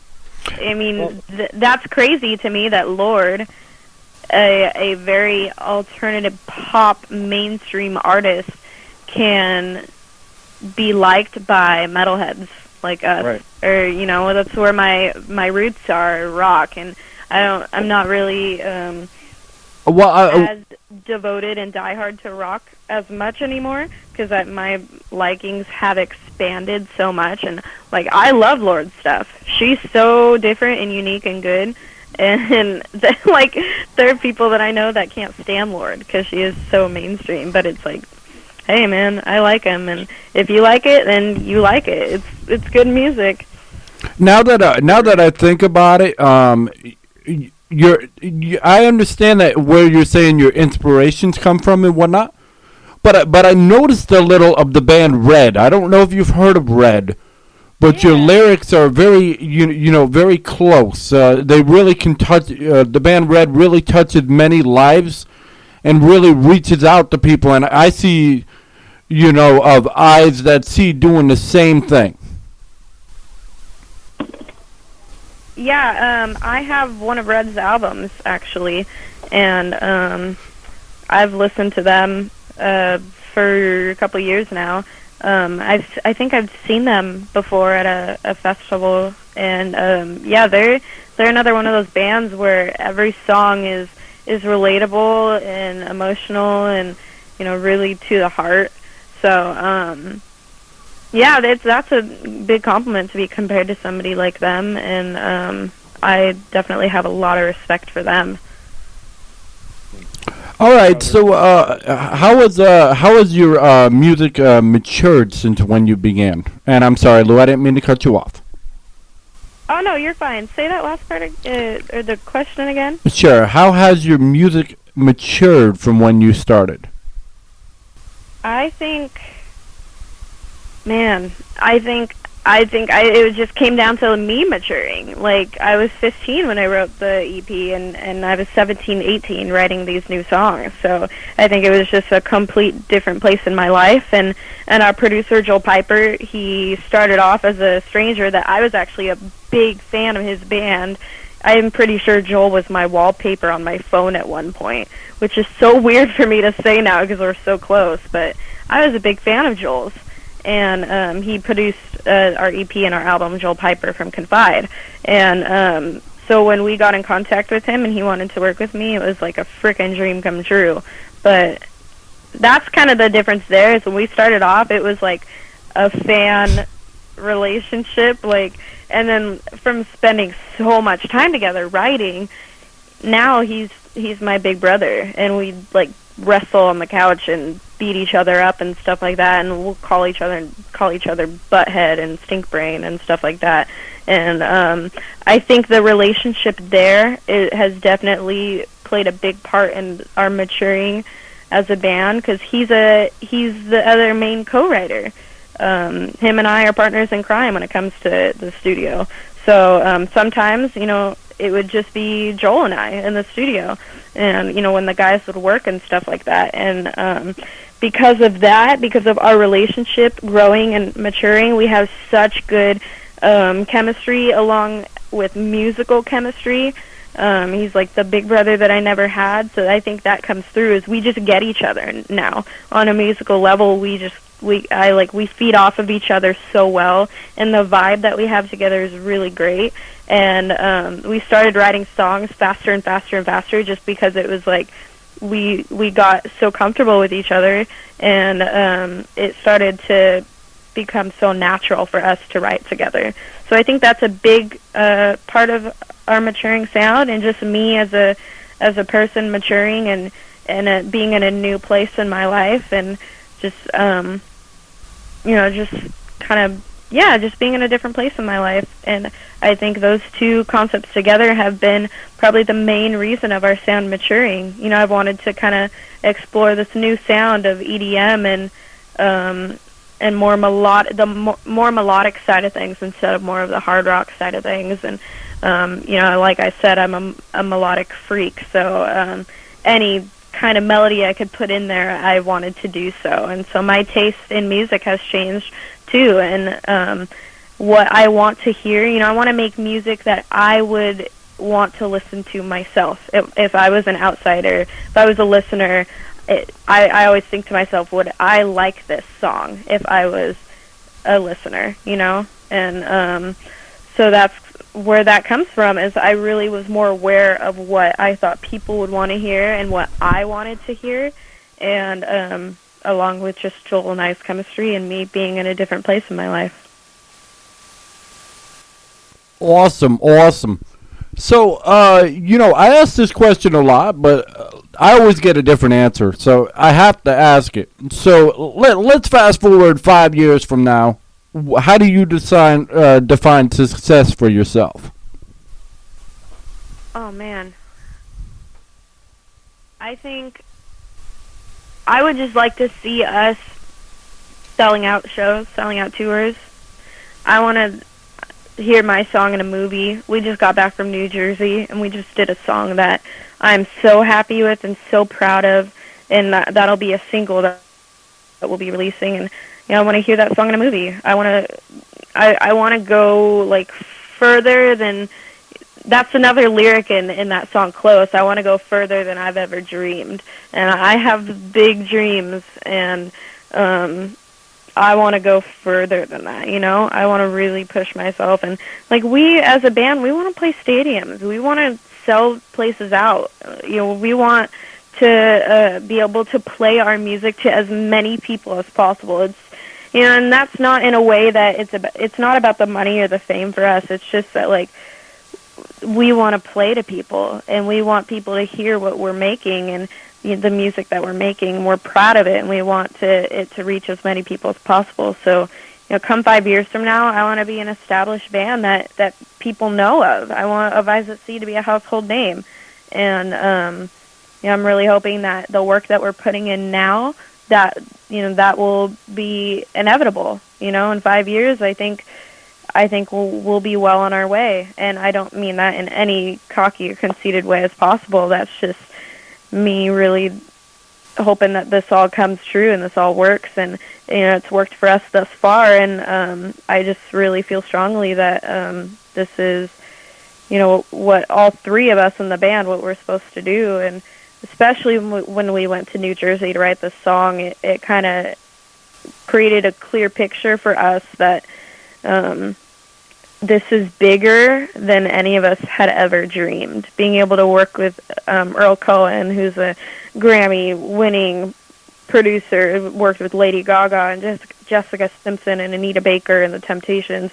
And this guy's been around the block a couple times, and the wisdom and the stuff that he sewed into us in our 10 days there, it was such an eye-opener and a reality of this is what we want to do, and it could be bigger than any of us have ever imagined before.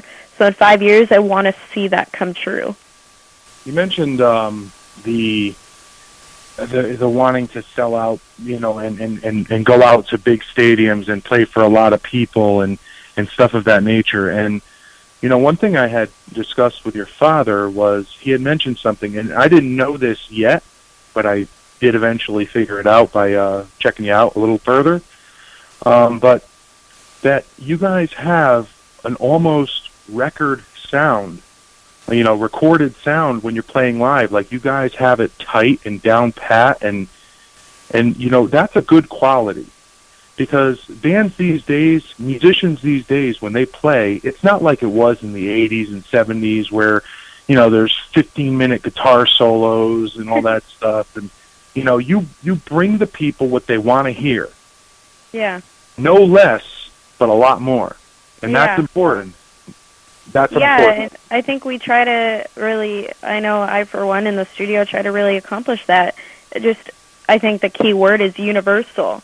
We want the music to be universal. We want the lyrics to be universal. We want the melodies to be something that's stuck in your head that you listen to the car and sing along to with your best friend or whatever, Right. We just want you to wake up singing the songs, fall asleep singing the songs, So, and then the other thing is, my drummer and my bassist, they've been playing together for years now. They've been playing in bands together, and that comes through when we play live, is that connection, that chemistry. And we have a couple guitarists that we'll bring on with us when we play shows, because right now it is just the three of us, and those guys are usually Nick, my cousin, who's the drummer, his old buddies. And so all these guys have played together for years, and Nick is my cousin, so we have that kind of family bond and chemistry up there. And Scoop, my bassist, I mean, he's like my brother, and we're so close,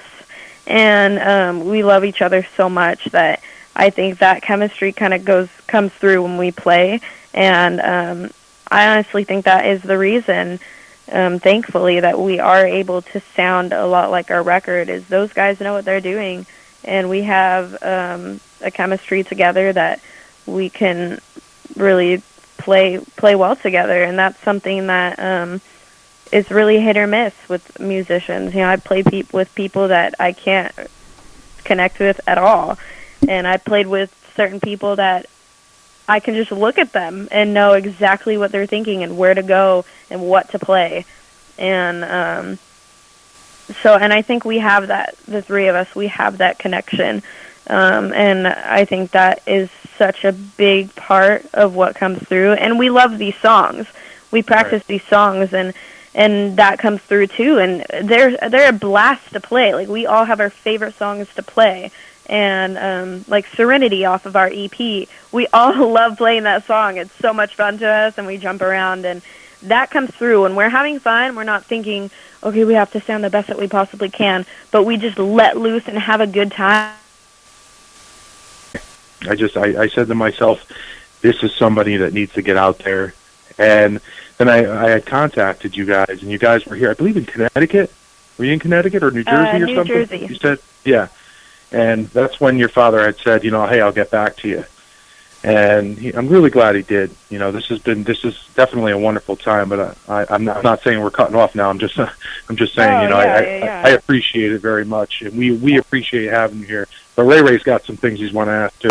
Well, first off, I want to tell the listeners, because there is so many listeners right now. It's not even funny. You have like awesome. 19 from the Netherlands alone. Wow. I'm not kidding really you. Awesome. Well, what's up to the Netherlands? You guys are awesome. Thanks for listening in. I'd love to go there someday. Shout out to the guys that can smoke weed. But if anyone's in the U.S. and you'd like to call in, that number is 1-855-403-9071. So what I've noticed is you're very mature for your age, and I've also noticed that you're very dedicated at your craft. Is this just a skill that was learned, or is this just something that somehow, that was brought up and you just really learned how to hone to it? That's a great question. I think, honestly, I don't know, man. It's God-given, because I am not, like, I'm not that crazy freaking talented or whatever. I wouldn't be able to do this by myself. In my eyes, it is totally God-given. I think I hated school so much, because at least public school, because I hated sitting in a class for 50 minutes, being taught by a teacher with 30 other kids that were either smarter than me or stupider than me, and having to, sit there and hear about something for 50 minutes, and you have to go to the next class and reset your mind and hear something else. So from a very young age, I was a very independent learner. I taught myself guitar. I've never had a musical lesson before, except for vocal lessons to get down the technical side of things. But as far as guitar and piano and bass, I've never had a lesson before. I'm self-taught, and I'm very impatient. I'm such an impatient person. Like, whenever I get money, man, it's gone in like a week. And so the fact that I was able to teach myself guitar and do this as a living and be so determined, that's why I say, like, it's God-given, because I don't have the qualities that would require that. But I really do think that it comes down to the fact that I know that this is what I'm supposed to do, and I'm willing to do anything in the world to get to that point of, look, I've made it. I've made a career for myself. And, but yeah, I've always been an independent learner, and that's why I got out of public high school early and got into independent study, and I finished almost 2 years of school in just 5 months. And I really just worked my ass off to get to where I am now, and I think it just was a quality that music taught me. At a young age, I would try to like wear gloves while I played guitar because I was young and I thought that would work. And I quickly learned that that wasn't going to work, and I was going to have to bear through the pain of developing that calluses when I started playing guitar. And I think just having experiences like that taught me what it was going to be like to be in this band and kind of you have to be determined. If you slack off in this industry, people will not look at you. People will not pay attention to you. You have to be on top of things.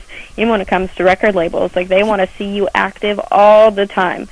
And and the other thing is, like, what else am I going to do with my time? Like, I don't do anything else. I don't play sports. I don't have any other hobbies. Like, music is what I do. I like you said, I eat, sleep, breathe music. So that's where that determination comes from. It's really not determination. It's just all I've ever known. Tiffany. That's kind of a joke, but it's just it's all I've ever known. It's all I know how to do. Tiffany, I've been cleaning out my father-in-law's stuff. He had passed away earlier in the week, and thank you. It was just randomly just sitting there, and I just found a fortune from a fortune cookie. And you know what it says? Of all our human resources, the most precious is the desire to improve. Wow. Right when you were talking about that. Isn't that crazy? Yeah. That's the faith. That's something coming through right there. Yeah, I believe everything happens for a reason. I'm definitely not a believer in coincidences. I think, you just get this feeling when you know something happens for a reason. And, that's really cool. It's off the wall. I'm sorry, Ray, I didn't mean to... And what I also love is the fact that you are, you have your spiritual belief, but you're not, pushing or pressuring anybody to believe that. Oh, yeah, absolutely not. I could never do that. I just love that about you, and I think that's what separates, the great bands, from the good bands, or just people in general. People have to understand that people come from different walks of life and, different areas, and not everybody's going to look at things the exact same way. And that's what I love about your songs. My point is, we could take, any of your songs, and I could think of 9 different ways to, say what it's about. And it would mean, so much to me, all 9 different ways. That's what I love about your music. Well, that's awesome. That's definitely what I try to accomplish. Not everybody is going to believe the same thing I believe, and I don't have any right to push that on anybody, nor does anybody have, really a right to push their beliefs on everybody else. We're all individual people that have gone through different things, and we have the choice to believe in what we want to believe, and it's our God-given choice to be free and to be able to believe what we feel is right and what's true. And but I will stand up for what I believe, and I will share what I believe, because I'm the happiest I've ever been in my life, and I've had a pretty good life, and I can't complain. And when you're happy, I'm happy. I want to share that with people. I want to show people, like, this is why I'm happy, and you have the opportunity to be happy too. But if not, man, that's totally cool. You got to believe in what you believe, and in my eyes, whatever floats your boat, man. But this is what I believe, and it definitely comes out in my songs, and I appreciate that you guys are so respectful of that too. And the thing is, you keep on mentioning, your song Close, but unfortunately I didn't have it to play. But once I get it, I'd love to play that. I really want to dig deeper. So here we go. You have an album coming out Tuesday, November 4th. So if you could say in a nutshell, really, what is it about? What are people to look forward to? I think people are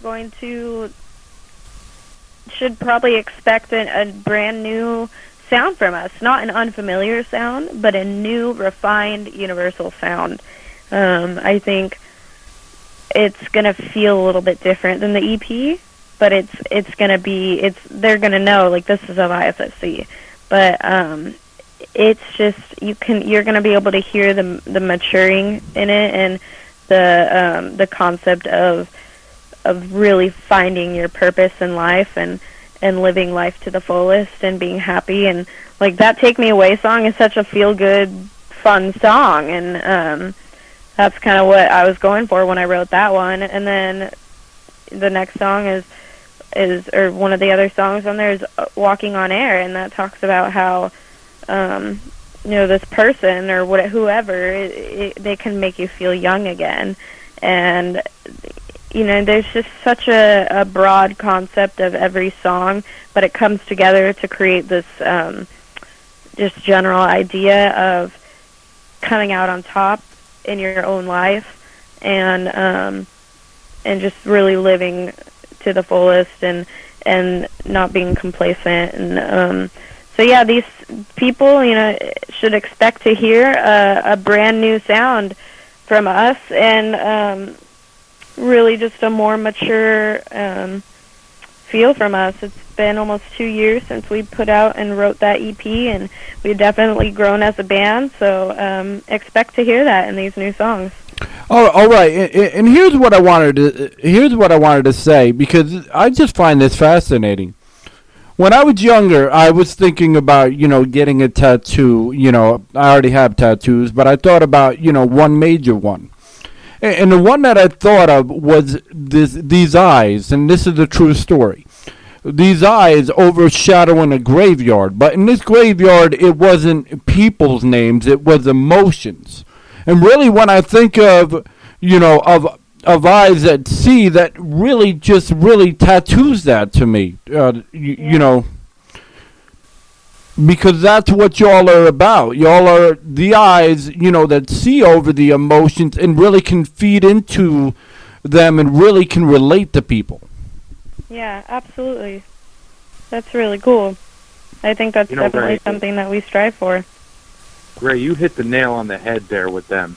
You really did with that. And I couldn't agree anymore. I mean, there's full agreement on my end when it comes to listening to Eyes That See.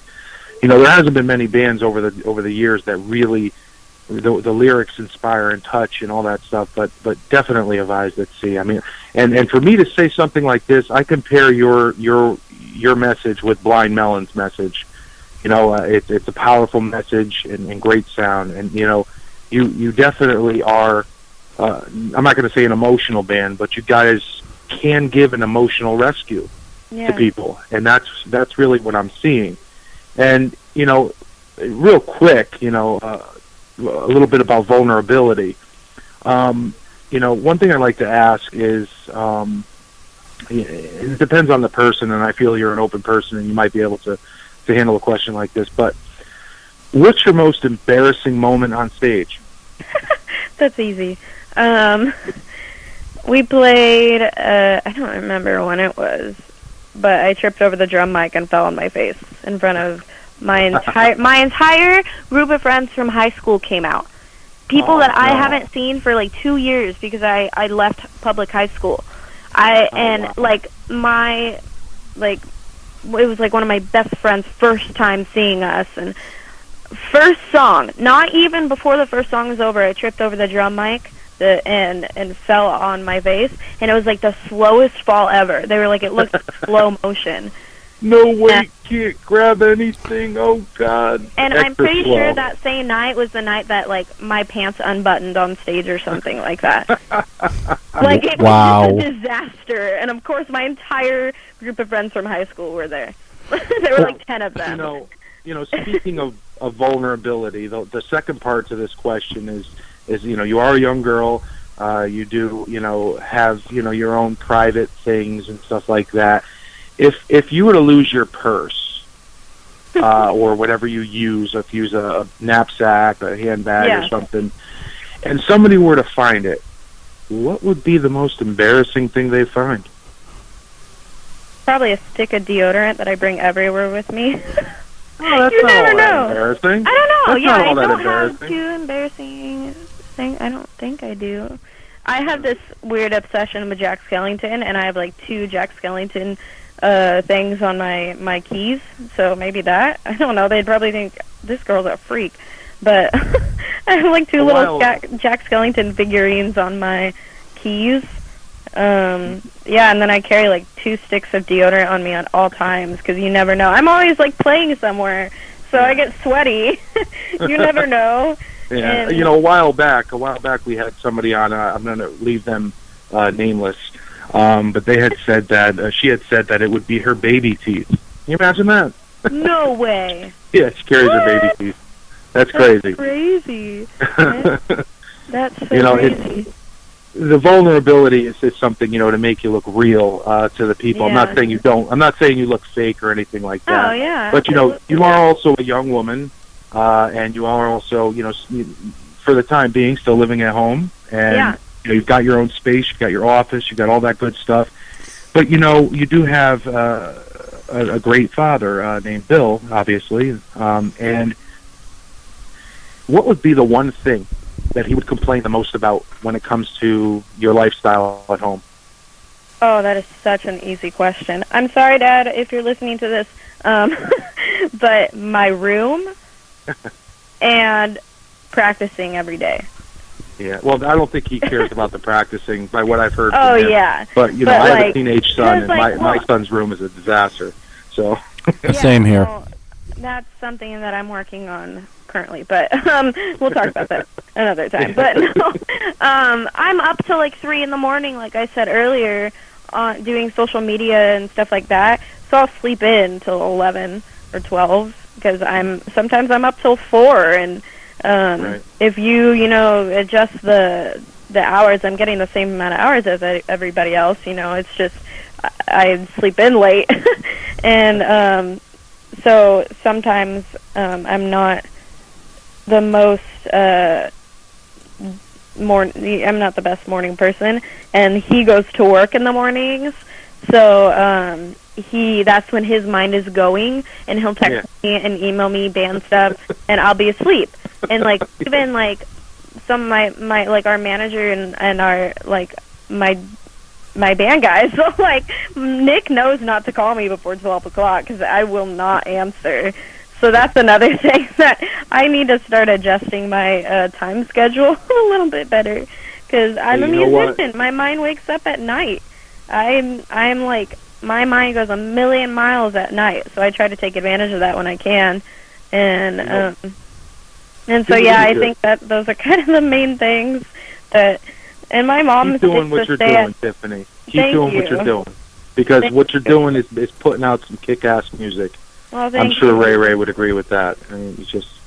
Yeah, and my mom is a stay-at-home mom, and so we'll sit there and have our brunch, which is probably more of a 1 o'clock breakfast, and sit there and watch TV together and enjoy our time together, and then before we know it, it's like 3 o'clock, and I'm like, oh crap, I haven't done anything today. I should probably do something. That's basically the thing that my dad gets on my case a lot for, because we are on 2 different time schedules.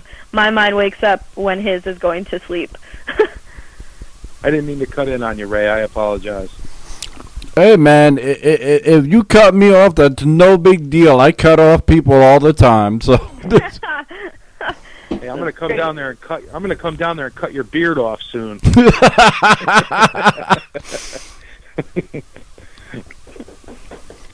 So, Ray, anything else you had to talk about? Or? Well, I mean, we're once again, where for the new people that just joined, where can they find your links, and more importantly, where can they buy your new album, your pre-release? You can buy our new album on iTunes. It's available for pre-order right now, and you'll get an automatic download of our single, Dangerous Love, so go and check that out. There's a couple songs that we put up on YouTube, Dangerous Love included in that, and we have one other on there, so go subscribe to us on YouTube, and we'll be putting more of the new album songs up as the week goes by. And Tuesday, it's available for purchase pretty much everywhere online. It'll be on SoundCloud and Spotify and all that. And you can go to adviceatsea.com and you can find any outlet there. If you're not an iTunes user, it'll be on Google Play on the 4th, or it's available for pre-order on Bandcamp right now. So pretty much everywhere you look, just Google us, it'll come up and you can find it. And pre-order that album because I think the price goes up on the 4th, so make sure you have that album ready to download in your library on the 4th. All right, and I wanna know something before we conclude this, because I'm having one heck of a time. What is Promises about? What is the backstory of that? Promises, that's funny. So the same, I don't know if I should probably go into this, but I mean I will tell you about the song, but I don't know if I should go full detail. But I had a very good friend who he broke his promise to me, and we were super close, and he basically told me, well, whatever crap happens, because we were in high school at the time, high school drama, all that crap, and he told me, whatever happens, we're gonna stay friends, and we're gonna, because I was the type of person that couldn't really keep a friend for a very long time. Not that I'm a bad person at all, it's just that I'm a very specific personality, and I don't know, I just have this curse about me that I always lose contact with friends or whatever. But so he promised me hey, we're gonna stay friends whatever happens, and he broke that promise, and he one day just kind of went off on me and sent me a really long text that was really hurtful and said some pretty mean and horrible things to me. And I think it was the next day, we started writing the album, and so I wrote about that. I literally used the words of his text against him, and that's what the bridge of that chorus is. It's the words that he said to me in that text, and I turned them around and Ed said them right back to him. Funny thing is, we're totally cool now. We're super good friends. We text all the time, and he's in college a couple hours from here, so we don't get to see each other that much, but we reconciled and made up, but there was a while there that we totally hated each other, but we're totally cool now. But at the time, it was about just that friendship that I was really pissed off at, kind of the betrayal there. So yeah, it's just basically a song about people that really suck and break promises. But don't lose hope, because they'll come around. We're totally cool now, and it's really great. He's one of my best friends again, so yeah, it's he came to our show, and one of our shows, and he knew that song was about him. I finally, when we started talking again, I was like, dude, there's something I have to tell you. This song that we wrote, it's kind of about you. Because he would know, because he would hear the words that I wrote that he put in that text. So he was joking with the band after the show. He was like, hey, I love that song Promises. It's really good. And so we're totally cool now. But at the time, I was really pissed off. So that's where that came from. And that was definitely a release for my anger. It was something I could take all of my hurt out on. So and it's a good, when I listen to it, it makes me happy, because it makes me realize what we accomplished and what I accomplished, getting through that little rough patch there. And here's the thing. Here's my sick and twisted mind. I'm thinking he's well, she was pissed off and she made me a star. Well, I was. You hit the nail on the head with that one. But yeah, I mean, but it's also more of a song that's I'm gonna live free from you. I'm not gonna let you weigh me down anymore. I'm gonna free myself from that heartache and from any unnecessary stress and baggage. Yeah. And I mean, I'm a guy that's all about principles. And Yeah. And that's why that song, when I heard it, it really touched my heart, because it reminds me of all the people that I've said they had my back, and then they would go out, they'd sell me out for a dime bag and a 6-pack of beer. Yeah. Go ahead. I hold that kind of a relationship with a couple people in my life. But, I just want to say for the record, Ray, I love you, man. You've been my 25 years. I love you, man. But see what your stuff does to us? all right. Let's rewind a little bit, and let's put yourself in. Let's put yourself in somebody else's shoes for 1 second, all right? And let's say somebody's growing up and wants to be a musician. Now you know how hard things are. What advice would you give them to keep their head up? Like I always say, you gotta risk it to get the biscuit. Man, if this is what you feel like you're supposed to be doing, go do it. Seriously, go do it. Don't wait anymore.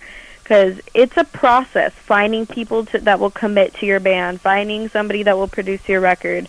All of those things take time, and if you sit around thinking about it, you're not going to get anything. It's not going to do you any good by sitting around and thinking about it. If this is what you want to do, find people that will support you, that will back you, and go for it, because it's a hard industry, and don't let that scare you, but it is a hard industry. It's a hard business, but if you really want to do this, you're going to find so much joy in it, and don't ever lose the art of it.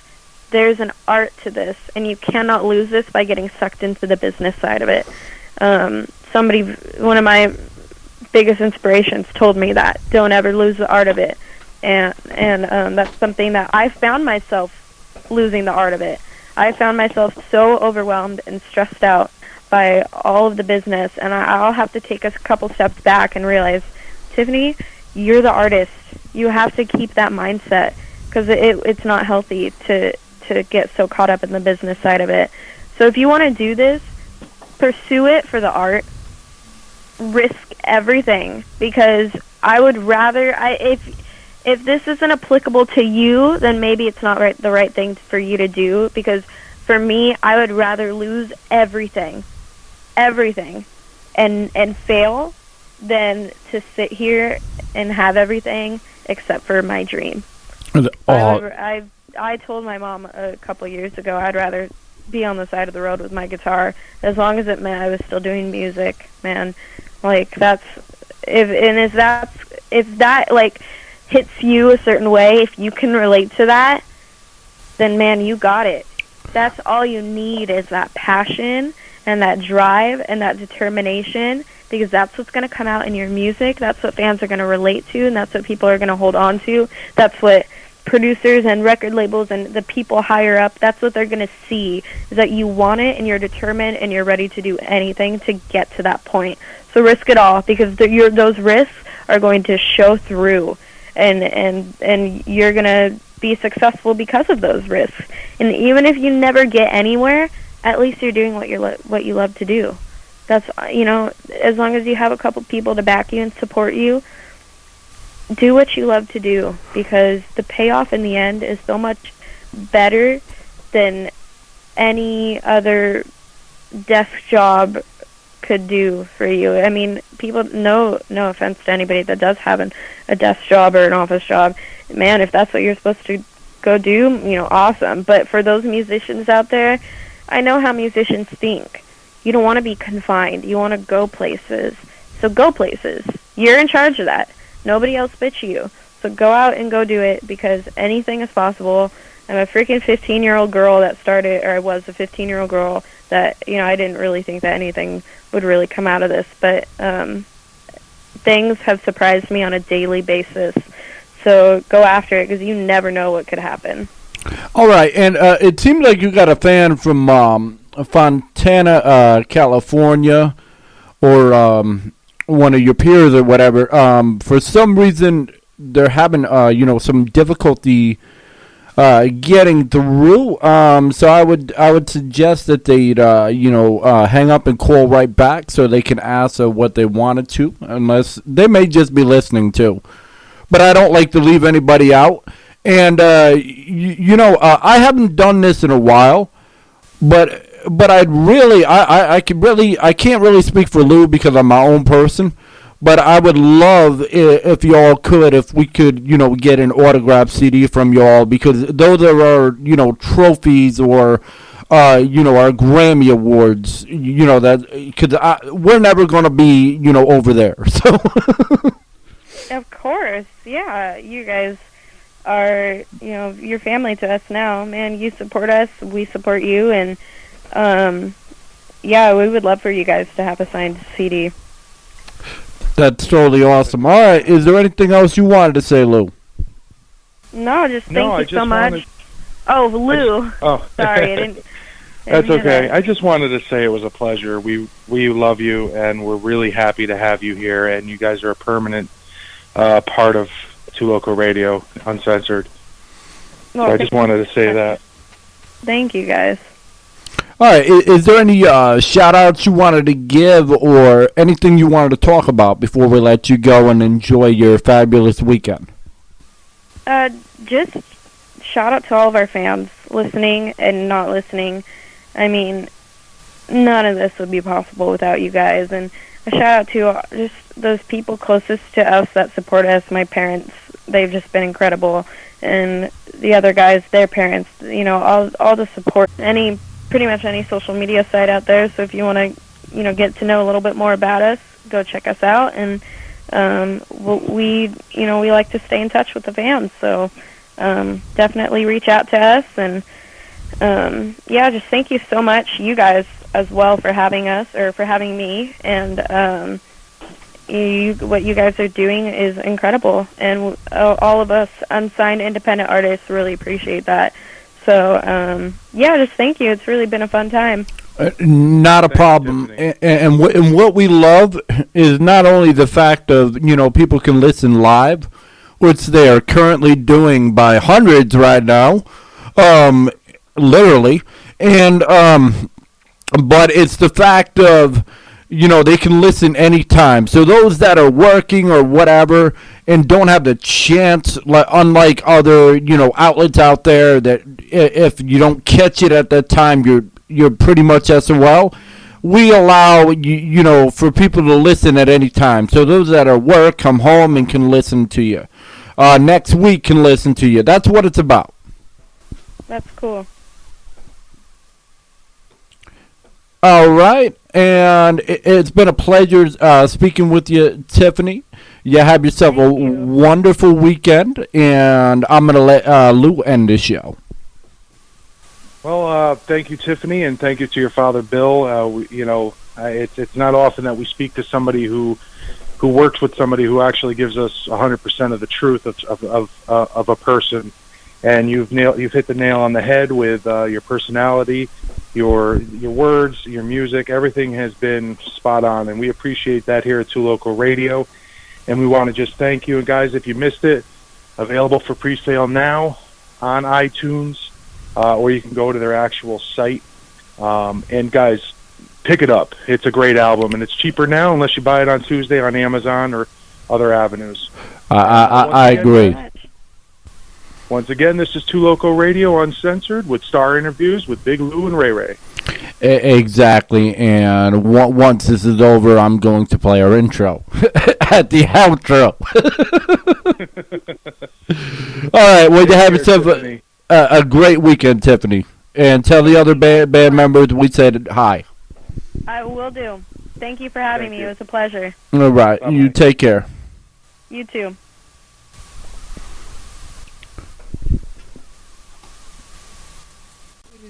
Time for our featured artist of the. All right. I hope you enjoyed both tributes. I hope you realize what a man Lou is. I'm not going to say was. What people may not know about Lou, that didn't catch yesterday's show, was he was fantastic at the bass guitar. He was a phenomenal, and I mean phenomenal cook, probably one of the best out there, period. He was a very exceptional, great friend. And It's just hard on me. It's like really, really hard on me. It's hard on me because we were, like I said yesterday, we were friends for 25 something years. You know, maybe even longer. You know, we went through a lot of things together throughout the years. You know, we were in the same groups. We, you know, hung out a lot together. We did music together. We were in the same band together. I mean, there's just so much. So much that I can't even begin to say what a great man he is. Did he have his problems? Yeah, we all do. You know, I have issues. I mean, I don't always realize, you know, that I'm not always the nicest guy in the world. I don't always see that, you know, I make stupid mistakes and I shoot myself in the foot sometimes. But it happens. You know, Lou, I'm going to remember him, you know, or I do remember him. That's more of the, you know, thing about it. I do remember him as a very sweet, you know, kind-hearted soul that had a, you know, a bit of a wild side and a bit of an edge to him. But at the end of the day, there will never be another Lou. Just like there will never be, you know, another Bobby. You know, two of my, you know, closest friends. Now, do I have other friends? Yeah, I do. But will they take the place? No. I mean, you really can't take the place of one person from another. You really can't, you know, everybody that you meet in your life has their own reason or rationality behind them. You know, and it's hard. It's really hard to let go. And it's really hard with me because of everything, you know, that happened. Everything that went on. That I wish didn't, but I'm glad did.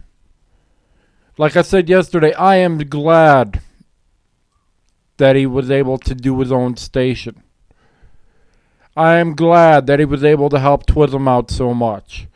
I am glad that he was able to help all these musicians out so much.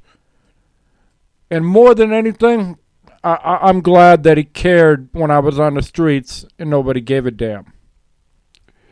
And I'm glad that he was there and did his best, even after years not seeing him, to throw me a hell of a party. And I got mad at him over it because I don't like surprises. But we weren't perfect. We had issues.